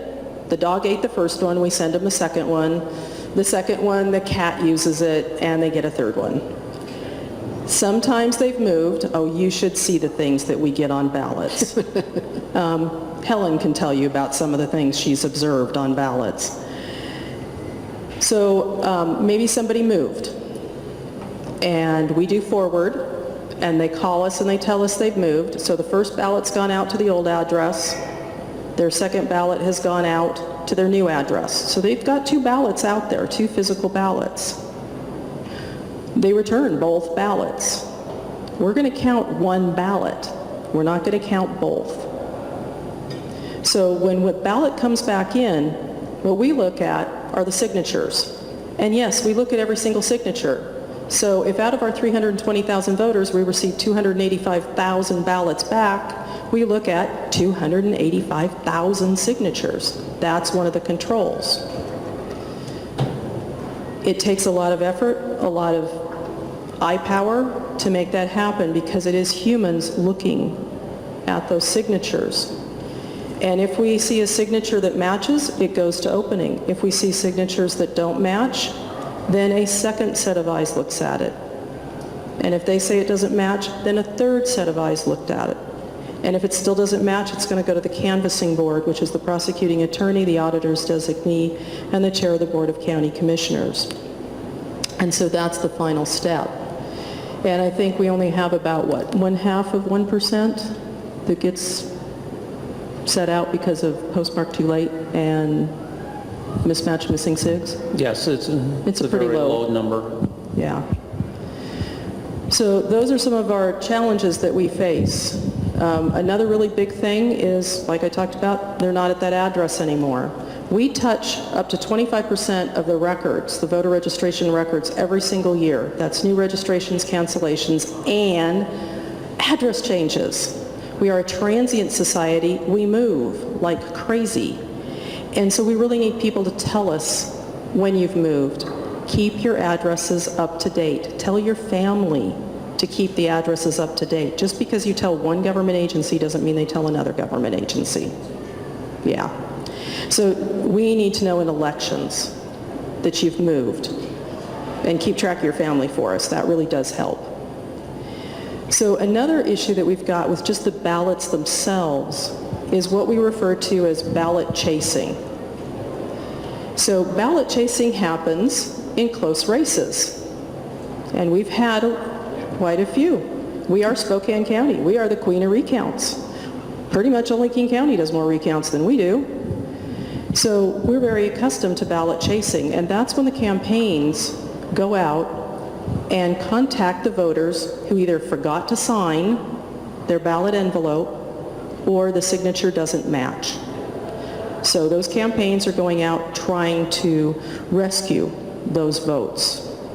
And so one of the things that we ask of campaigns is to please have the voter send that corrected signature directly to us. So we have had allegations in the past where people were collecting those signature corrections from the voter and not turning them in.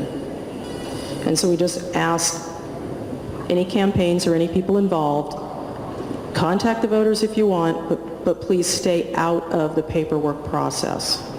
You can provide them paperwork, you can provide them information, but please don't insert yourself into that relationship of getting that cured signature back to us. So these are some of the areas where just in voters marking the ballot and us accepting the ballot that we see as challenges. So just on ballots alone, does anybody have any questions? Just one more thing to add with is the other thing that we do is we get calls from voters that have been challenged that they say they got a knock on the door and this person asked them who they voted for. And then sometimes the person would take the thing and sometimes they wouldn't. So that's what there was the process of this. So it's just something to be aware of, and if you're going to do this, just do it, and if you're going to tell them to send it in. Don't ask them who they voted for and all that, because the voters get a different impression and different idea of what's going on out there. Question? Sometimes my signature looks entirely foreign to me. So how does someone, and I mean literally, I'm going, I can't send it, well, I haven't sent it in. Can you repeat So that? how does someone looking at my signature, what are they comparing it to? Because when I don't know my own signature, you know, you have those names. How do they know, and what happens? No one's ever called and said, you don't look like you're party at all. Yes, that is a common question that we get. Repeat. How do you know that it's my signature? My signature changes over time or for whatever may happen. So how do we know that that's really the signature? Okay, first of all, we're using a reference signature from your voter registration form. Sometimes that's 30 years old. But our people go through training with the Washington State Patrol. Our people are very experienced. They're very good. And to us, a signature is a mark. A signature is an image. Think of it as a piece of art.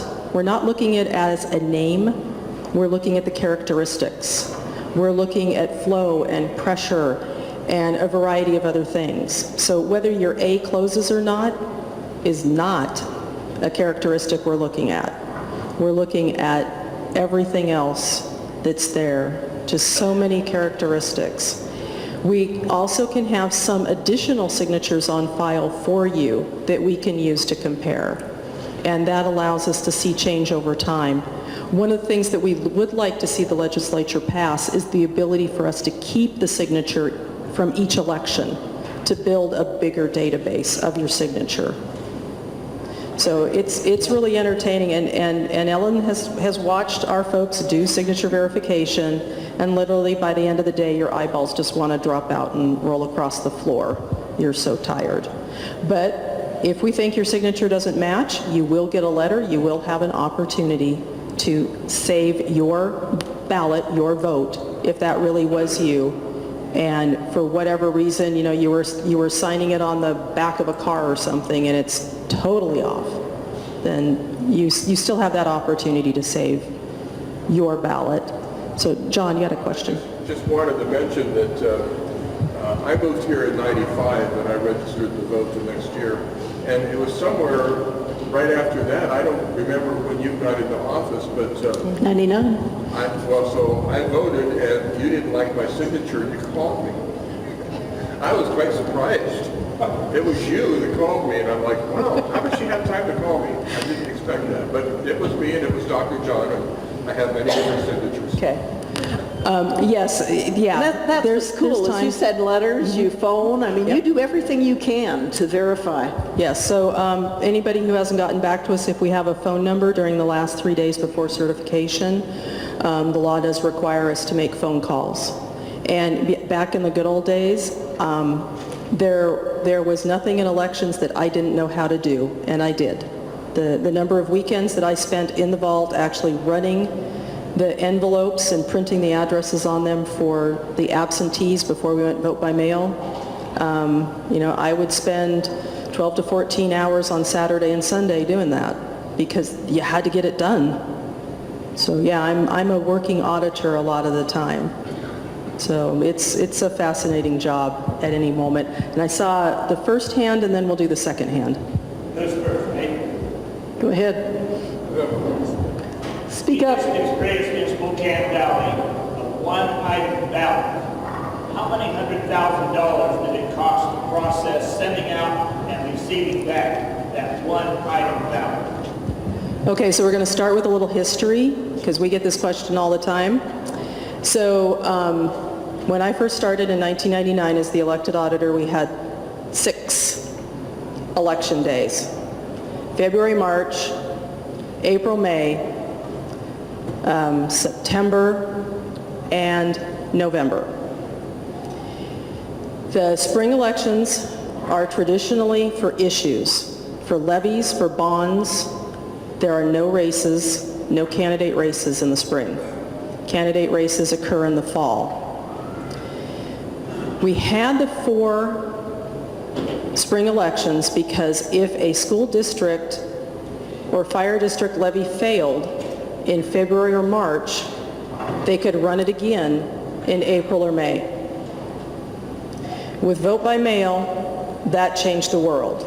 With poll site voting, there were districts that did not get enough ballots in to validate. You have to have a minimum number of ballots come in to validate. Even if the yes votes passed, if you didn't get enough ballots in to meet that minimum, the levy failed.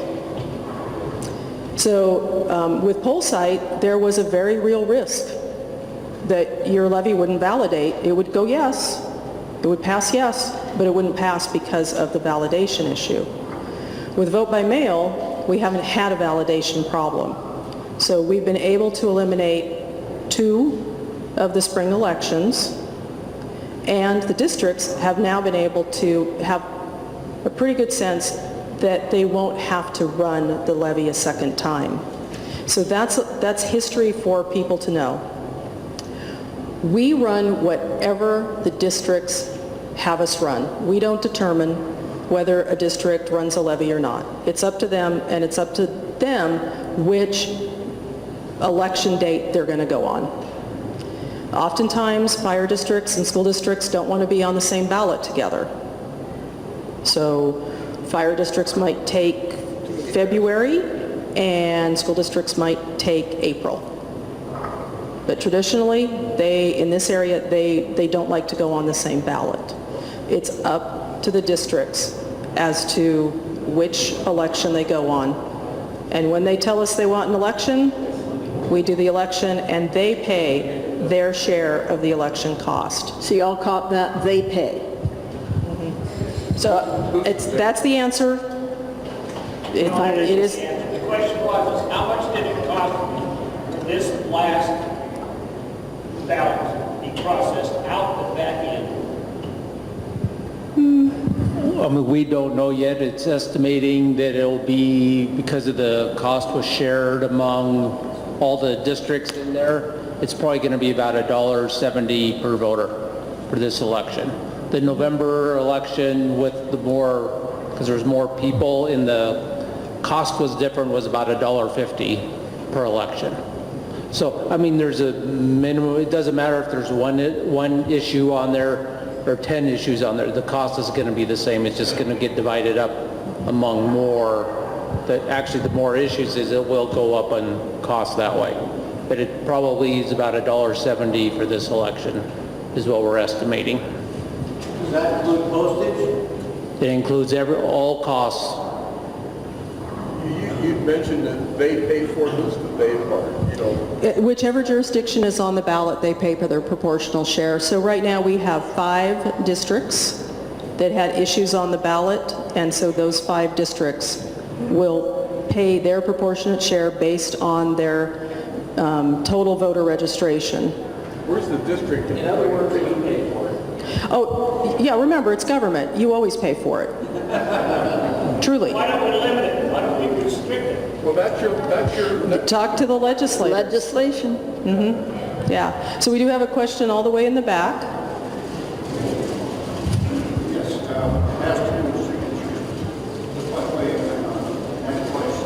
you gotta speak. Okay, yeah, you'll have to speak up, and also somebody's rattling something, and I can't hear. It's the voting. Please, yes. I'm a naturalized citizen, Congratulations. and I'm from a state where they've had a lot of problems, California, where the first congressional election that was Did they later call you? to be by vote Did they call you? was decided, and that was in Orange County with Bob Cornyn. And it was one year, another 4 Republicans, Glad you came. lost, and then the New York Times wrote an article that said there's credible evidence that this was due to voter fraud. I know that's another part of the country, but that's an issue that happens across the country that a lot of people are concerned about. When I ran for office, one of the issues that came up was when I discovered that at one address they had 700 people registered to vote, happened to be the state prison. We brought it up too. So there's an issue of voter fraud, state prison, dead people. When I went through training, Is this an observer, in the state of Washington you're talking about? I did You're having too much fun. Having too much fun. along with a number of other Republican observers on a very critical race. Actually, it was a ballot petition in the city of Spokane. And we were observing, we were trained, and we were being very careful not to interrupt. But one of the things that we came to a conclusion on was that we suspected that the number of people that was, when we could see the paper and what was on the screen. Nobody can hear you, Gary.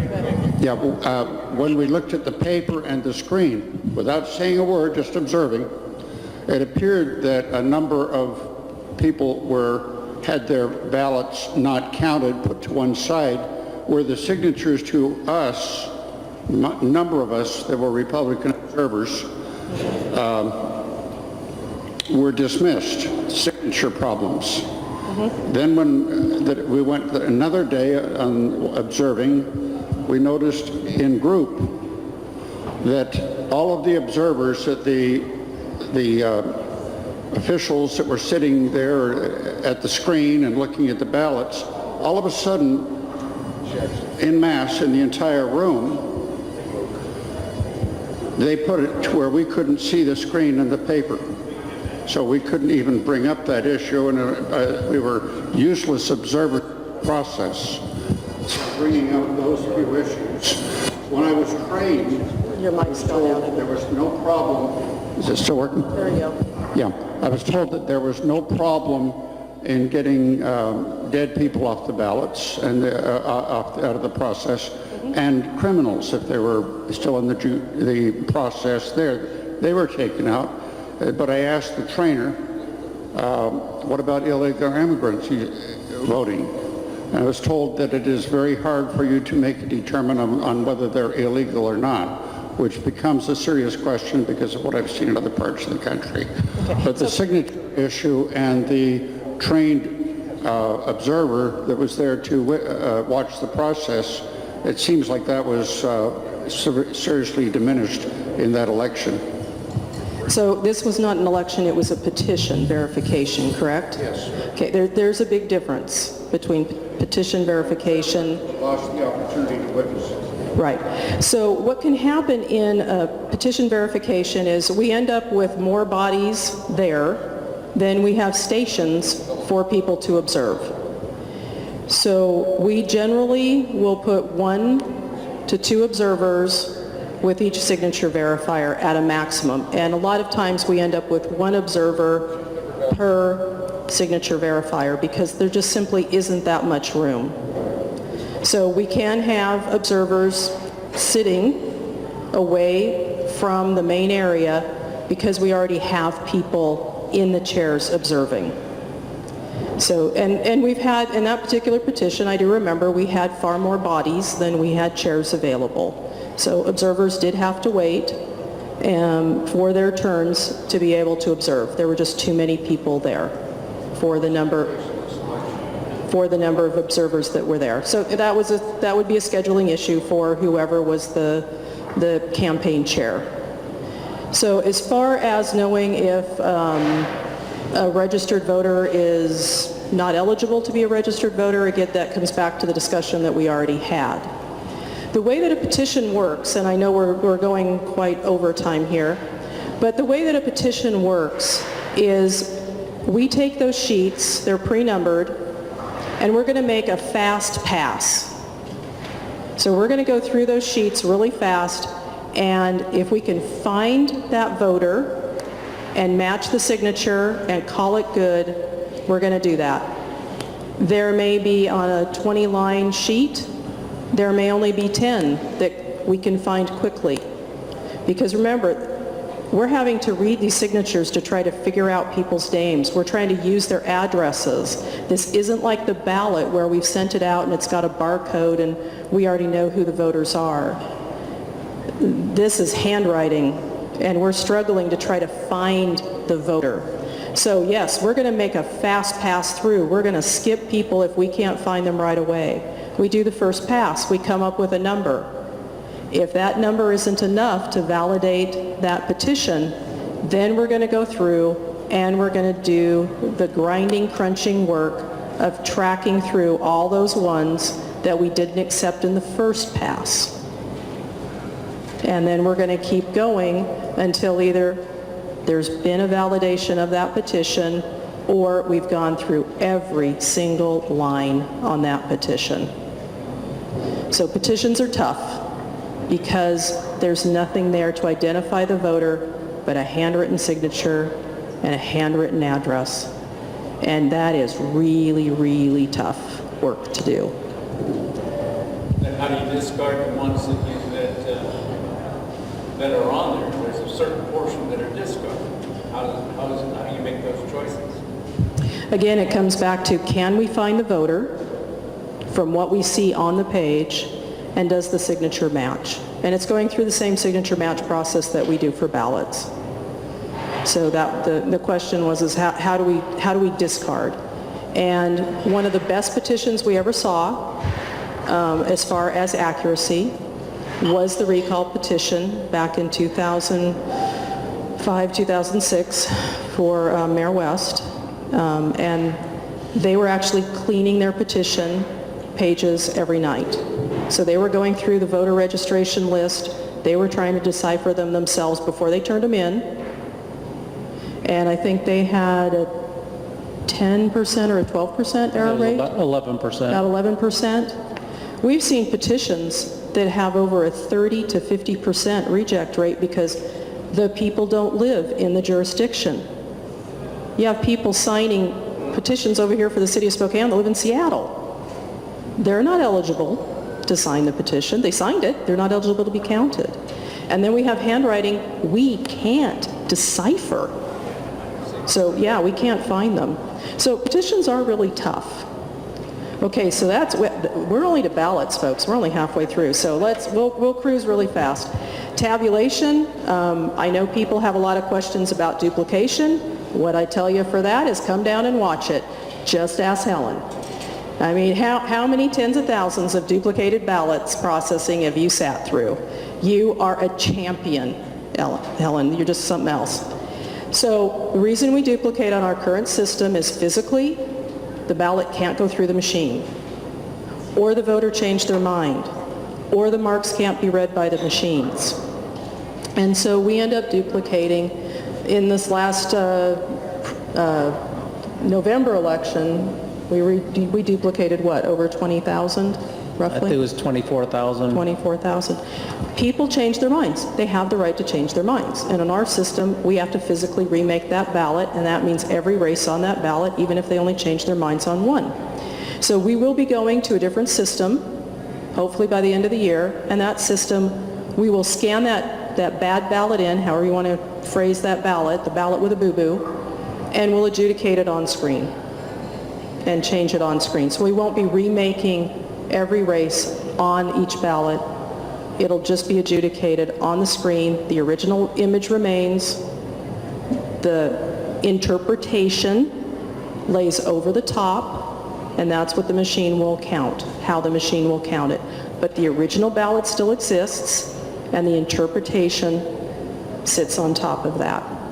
And yes, Helen, you're going to be learning how that all works, because I know you'll be there. I really love my observers that come back over and over again and really understand the system and the process. So we also, in tabulation, that's where we count the ballots. We run them through the machine. Each batch has a control number. We know how many ballots there should be. So if that batch should have 199 ballots, then that's what it should count when we get done. But the ultimate test for tabulation, did we do it right? Recounts. Spokane is the queen of recounts.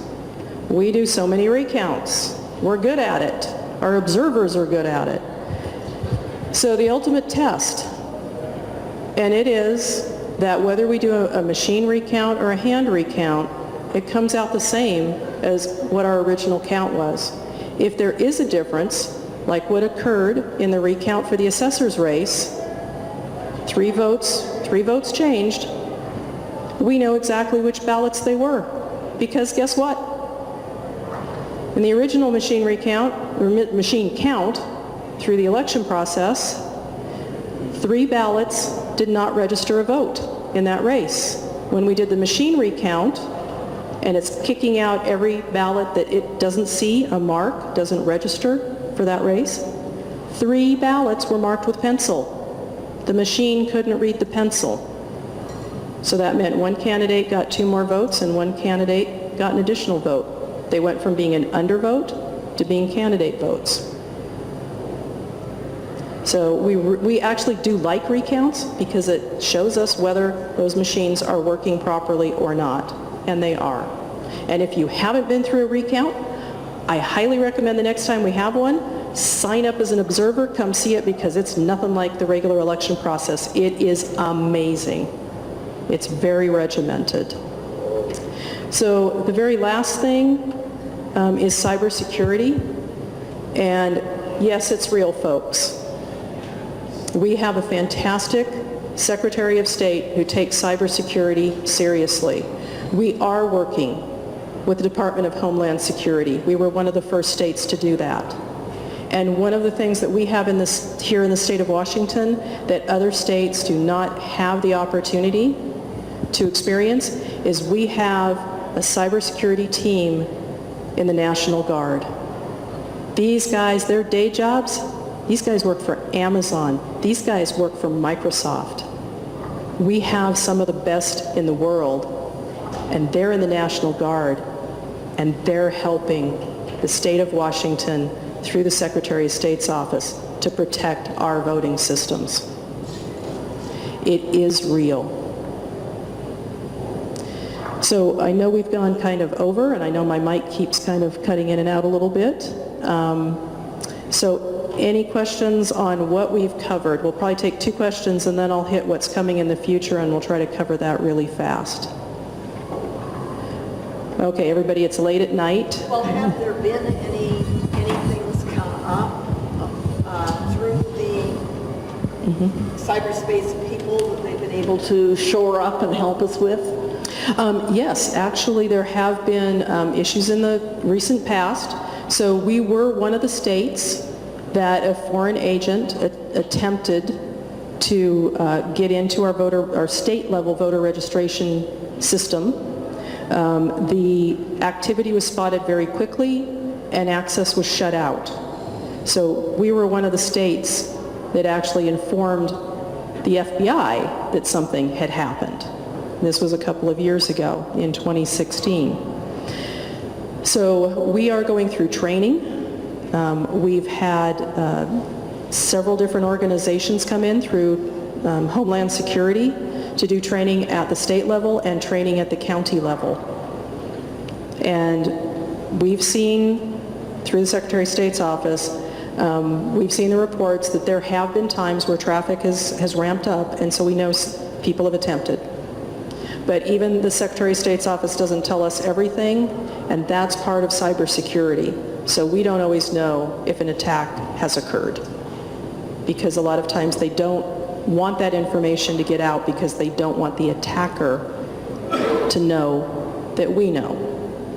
So cybersecurity is really the issue of the near future. This is the one that keeps everybody awake at night. Cybersecurity is a scary issue. Question? Yeah, along with that, I mean, you've got all of this cybersecurity and all this stuff, people trying to hack into our thing. And but we're not going to ballots to the ballot box anymore.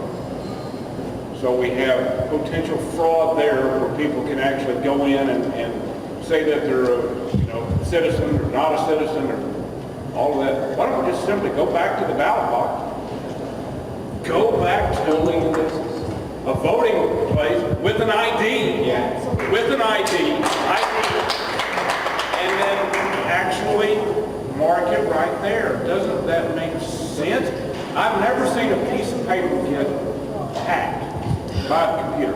Well, actually, we are paper-based. We are not electronic-based as far as your ballot goes. It is paper, and your polling place is your kitchen table. And hopefully in the near future, we're going to move to the enhanced driver's license, and that will be that greater level of verification of the voter, the vetting of the voter. So your counting machines, was I correct in stating they are not connected to the internet in any way? Those are just standalone devices within your office? Yes, thank you, and that is correct. So our tabulators are not hooked to the internet at all. They're not Wi-Fi. There's no connection whatsoever. They're total sneaker net.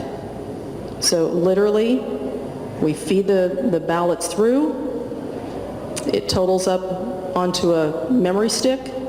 The memory stick is pulled out of the machine, taken to a computer for it to put it all together, and that computer is not hooked to anything. It's not hooked to the internet, it's not Wi-Fi, it's completely separated. And then we take another memory stick that goes to a computer that's actually connected to the internet so that we can upload that through the Secretary of State's office and through our own website, and then that memory stick does not come back into our machines. So everything is air-gapped. So one question over here, and then I'll bounce back. This may seem like a very basic question of a very knowing person, but is there, with all the voter signature, is there a way someone can say, Linda is attached to this voter thing that we just screened?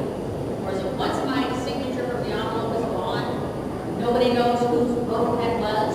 Or does everybody know whose vote that was? Okay, so once we verified your signature and we open the outer envelope, we pull out the security envelope. So we've got a yellow envelope sitting here with your ballot in it, and we have a white envelope with your name. That white envelope with your name gets bundled up and it goes into storage.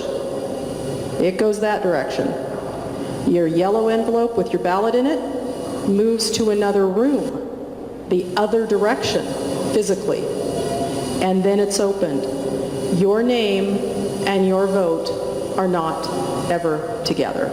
As long as you remember to use your yellow envelope, that's key. But even if you don't, we'll pull the ballot and we'll see as we're pulling it out, there's no yellow envelope. We immediately grab a yellow envelope, slide your ballot into it.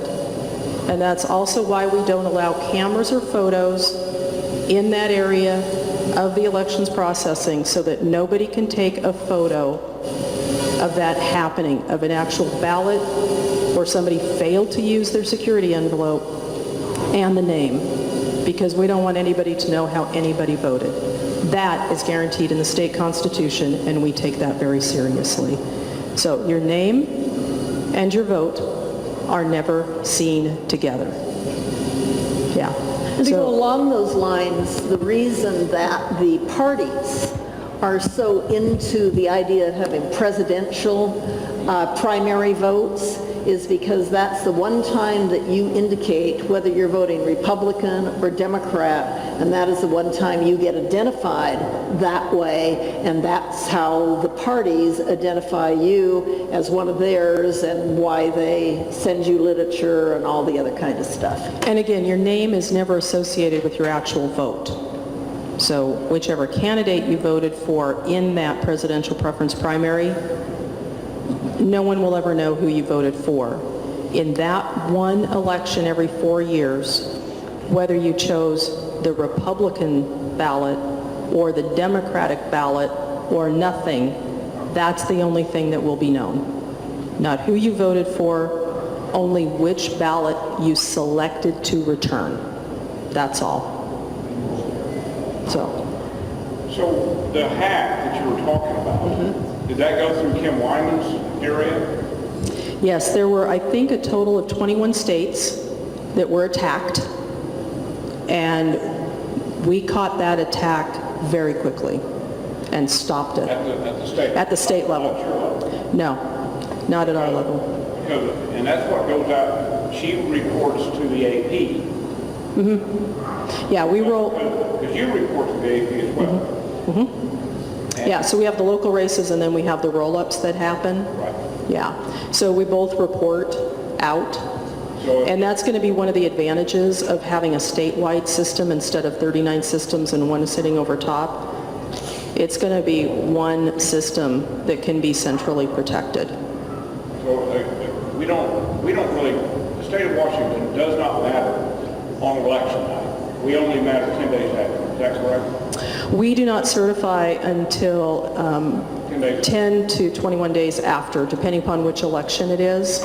And so we actually spend that time still processing ballots because we're a postmark state, giving people the opportunity to fix their signature problems, for the military to get their ballots into us, military and overseas. But we actually do a cleanup and a reconciliation. And that is a very important part of what we do. Other states do things differently. We try to make sure that every ballot is accounted for. So I can say that about the state of Washington. I don't know what other states do, and I can't go there. You know, Rob has been so patient, so we're going to go Rob, then this way, and then back to you, because you've already had your chance. So Rob, go for it. After the foreign source, was there a country of origin on that? From the reports that we've gotten through Department of Homeland Security, there have been attempts from at least groups that are seen to be associated with Russia, China, and North Korea. Russia. Yeah, so those are the three that have been publicly identified to us. There may be more, but they have not been identified to us. So those are the three that we're aware of. And we expect that it's happening all the time. You just have to live with it that way. You were saying that you're going to unify the voting systems here in Washington State, and I know that there's a lot of movement towards unifying the system nationally, but wouldn't having a more granular voting system where each county does its own thing, in every state make it harder to penetrate, large penetration, because you have all these different voting systems using, different technologies, and would make it harder for somebody to penetrate and affect an election that way. So maybe unifying it underneath one big umbrella would be making it easier in a way on one hand. Well, first of all, Washington State has no interest in having a voter registration system that's shared with the other 49 states. So election administration is a state responsibility, a state duty, and we take that seriously. So we are not going to be combining with any other state and yeah, actually being part of some other system for voter registration. As far as having a central site versus 39 sites, no, the Secretary of State's office has worked it out, and really protecting one site is a lot easier than protecting 40 sites. Well, yeah, I'm just saying, because like, say in the instance of, say, tax and, private sector, the hackers don't go like all the various TJ Maxx. They go where TJ Maxx processes all their credit cards, and they hack that. That way you don't have to go into all the different ones. Oh no, this is all us. This is all operating on state equipment, state lines, state facilities. This is, yeah, this is ours. Yeah, we're not sharing it with anybody. Well, I didn't mean Yeah. sharing it. I'm just Yeah. saying that we've got a multitude of technologies and targets versus one group. With the state has one system. Well, then you only have to concentrate on one system, not 39. Well, and you only have to concentrate on protecting one system rather than protecting 40. So yeah, it's got a lot of advantages to have just one system. So over here first and then over there, and that's probably going to be And then we're going to do wrapping it up. changes really quick, Yeah, because then we'll there's do some changes. interesting changes. Yep. What kind of analysis or study has been done to identify the strengths of the old ballot box system as opposed to the mail-in system today?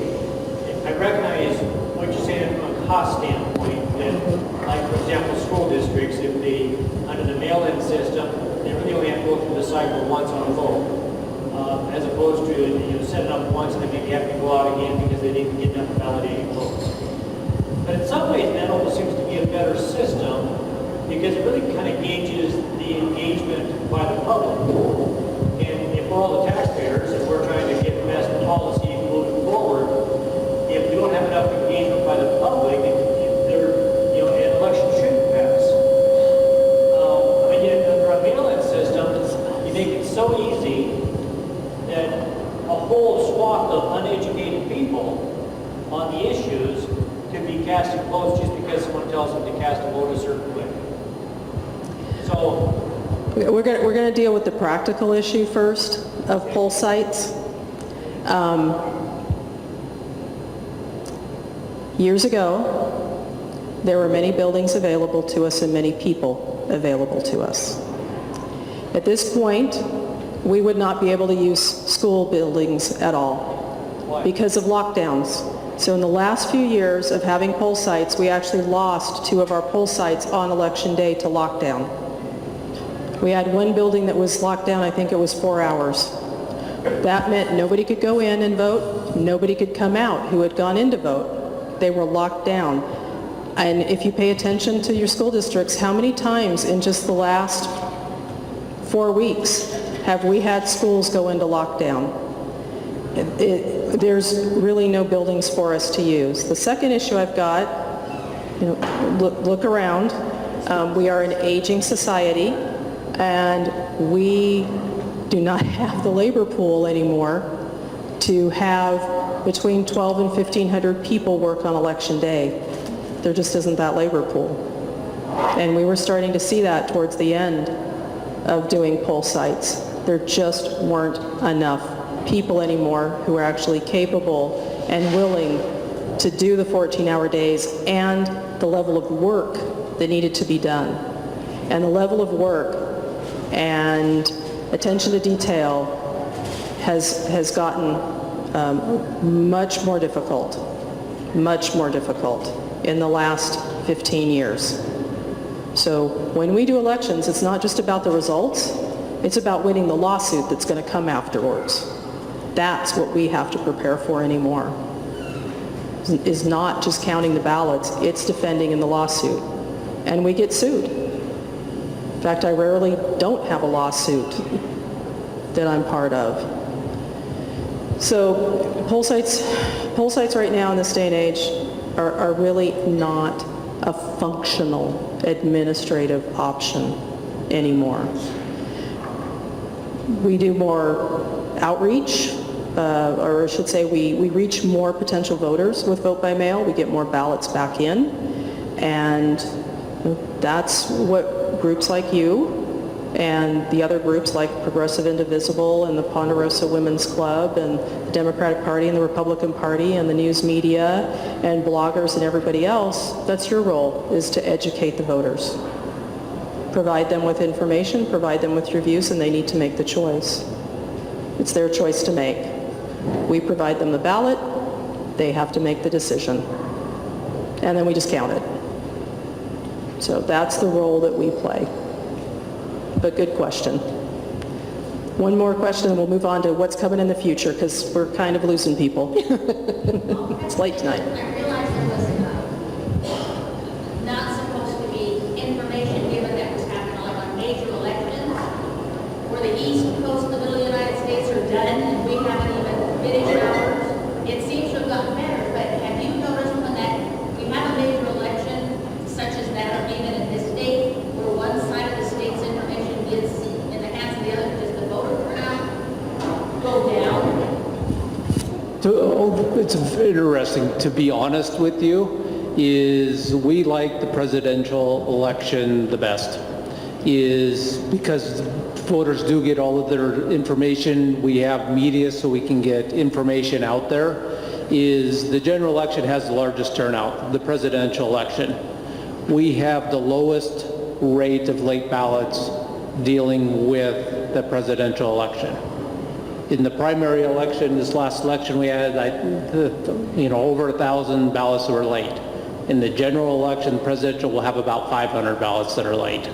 So I mean, that's what, it's not, is people get done earlier, they vote earlier. It's just not because of the stuff coming over, but they get done. Our drop boxes, the first year in 2004 or 2008 is we planned for big lines at the drop boxes at the end of the day. There was no one there at 8 o'clock. Basically, they were all full at 7 o'clock. In the midterm elections, there's lines all around because it's only local and they don't pay attention. So it doesn't affect turnout because people get their ballot in early, pay attention. Now we think it's because they want to watch the results at 8 o'clock. They're all at home and they've already voted. So in the really big elections, like a presidential election, I mean, you can't turn the TV on, you can't change the radio station without somebody saying, you know, the election is here, get your ballot in. In 2008, what I remember is you literally, it didn't matter if it was TV or radio or anything else, if you turned a dial, you heard, don't be late, in by 8. But in the off-cycle elections, sometimes there's almost no media coverage or advertising at all. And that is what impacts turnout. So that's why when Mike says we like the presidential, we like it because you have media saturation all the time. It's in your face. Voters know there's an election. They know the rules. Don't be late, in by 8. But the other elections don't get as much coverage, and so people forget, they don't bother to vote, or they drop it in the mailbox too late. And I understand that part. Maybe I should add it more. Do you notice the voter turnout less because they're already saying who's won the election by the time I haven't even I don't put my vote in that day. By the time I'm getting there, I've already heard who's supposed to be president or who's supposed to be that way. Like you, Nebraska. Okay. So the question really is because results are being released early in the day because of other states' results, because of our time differences, our time zones, does that impact the turnout that we see here in the state of Washington? And we really haven't seen that. I think you'd see it more if we had polling places where you only voted on voting day. But so many people send their ballots in right away, and they don't know what the media is saying the night of elections. So I think it would be the opposite if we were using actual polling places. Well, I appreciate those of you who have managed to stick with us. I know it's getting late, but we do have just a few more very interesting things to cover. Yeah, this part you want to hear, guys. Yeah, this is, our world is changing. When it comes to elections administration, what we have lived with for the past many years is changing. So we have same-day registration coming into play by the middle of this year. So same-day registration essentially means there are no more deadlines for voter registration. Someone could literally walk in at 7:59 on election night and register to vote. And that's what's driving the changes in our voter registration system. So I mentioned it a little earlier. We will have one single statewide voter registration system, which means if you're here in Spokane at the beginning of the election and you move to Seattle and you change your registration to Seattle before 7:59 on election night, and you have not cast a ballot yet in Spokane, you will be able to cast the ballot in Seattle for those races where you now live. If you have cast your ballot here in Spokane and then re-registered in Seattle, you will not get to vote a ballot in Seattle. So this is complicating the elections process. There are many steps in place and a lot of work being done to ensure that no matter what, you will only have one ballot counted. It may be a little rocky our first two elections, but we'll have it pretty well smoothed out after that, is our expectation. So do same-day voters have to go to the elections office to register? That's a good point. So we have a bill in front of the legislature. So when the same-day registration bill passed last year, there needed to be a few tweaks to it. And one of those tweaks is that we need anyone who's going to transfer to physically go into the office to transfer their registration from the 8th day prior to election day through election day.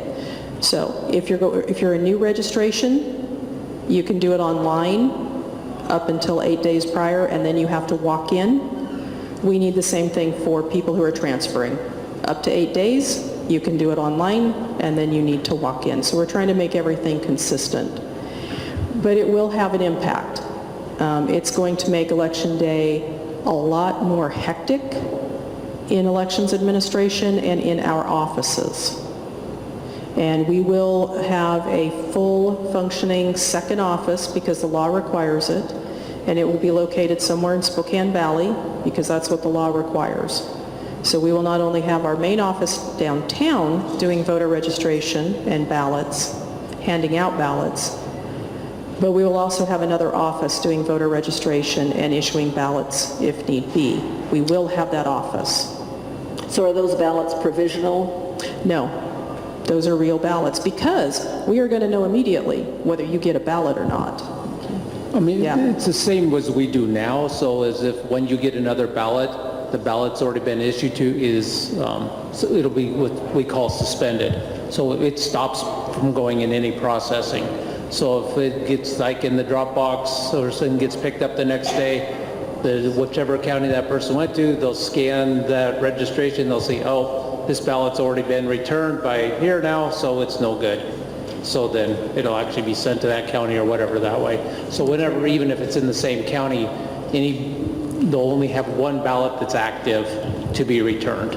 Anything else will be stopped so it can't go through the process. So it will be fascinating for those of you who've been observers. Things are going to change a little bit because we will be getting a new tabulation system, and so we will be taking observers through that process. Our world is really changing. It's changing more in this year than it changed when we moved from poll site to vote by mail. And we're hoping that all of you will be able to come along with us. We give tours. We really want observers. So be sure to sign up through your party or your campaigns and get your certification and be able to come down and actually spend a couple of hours, or in Helen's case, half her life, watching what we do and how we do it. And we really do like people to come in. We have tours from homeschoolers and senior centers and special education groups and high schools and junior highs. We really want people to come in and see the process. So it helps dispel the myths. It helps you to actually see how the ballots move around, what we do, and once you have that image and you have that in your memory, it's easier to explain it to other people. And it's a lot easier to understand it than me standing here talking to you when you can actually see what's happening. So we'd love to have you come down. So it can be a regular election, or for real fun, come do a recount, because they are fascinating, and you're one of the few counties that you actually get the chance to see a recount on a frequent basis. So come down and see us. And I appreciate the fact that you've all been very wonderful and respectful of our neutrality. I do appreciate that, because again, as Cecily said, our job is administration, not policy, and we follow the law, and we just want to make sure that every person who should be registered to vote has the opportunity to register, that gets their ballot, can mark it, can get it back to us, and we can count it the way they intended, and that we count it accurately. So I thank you all for the Well, opportunity. Vicki, before you go, tell us about age 16 voter registration, voting before you're age 18, Okay, etc. so there's a couple of, almost If got you out don't of like these policies, you don't talk to them, you talk to your legislators. So we have some new rules that we are going to be following. So last year, a bill passed that will allow 16 and 17-year-olds to pre-register to vote.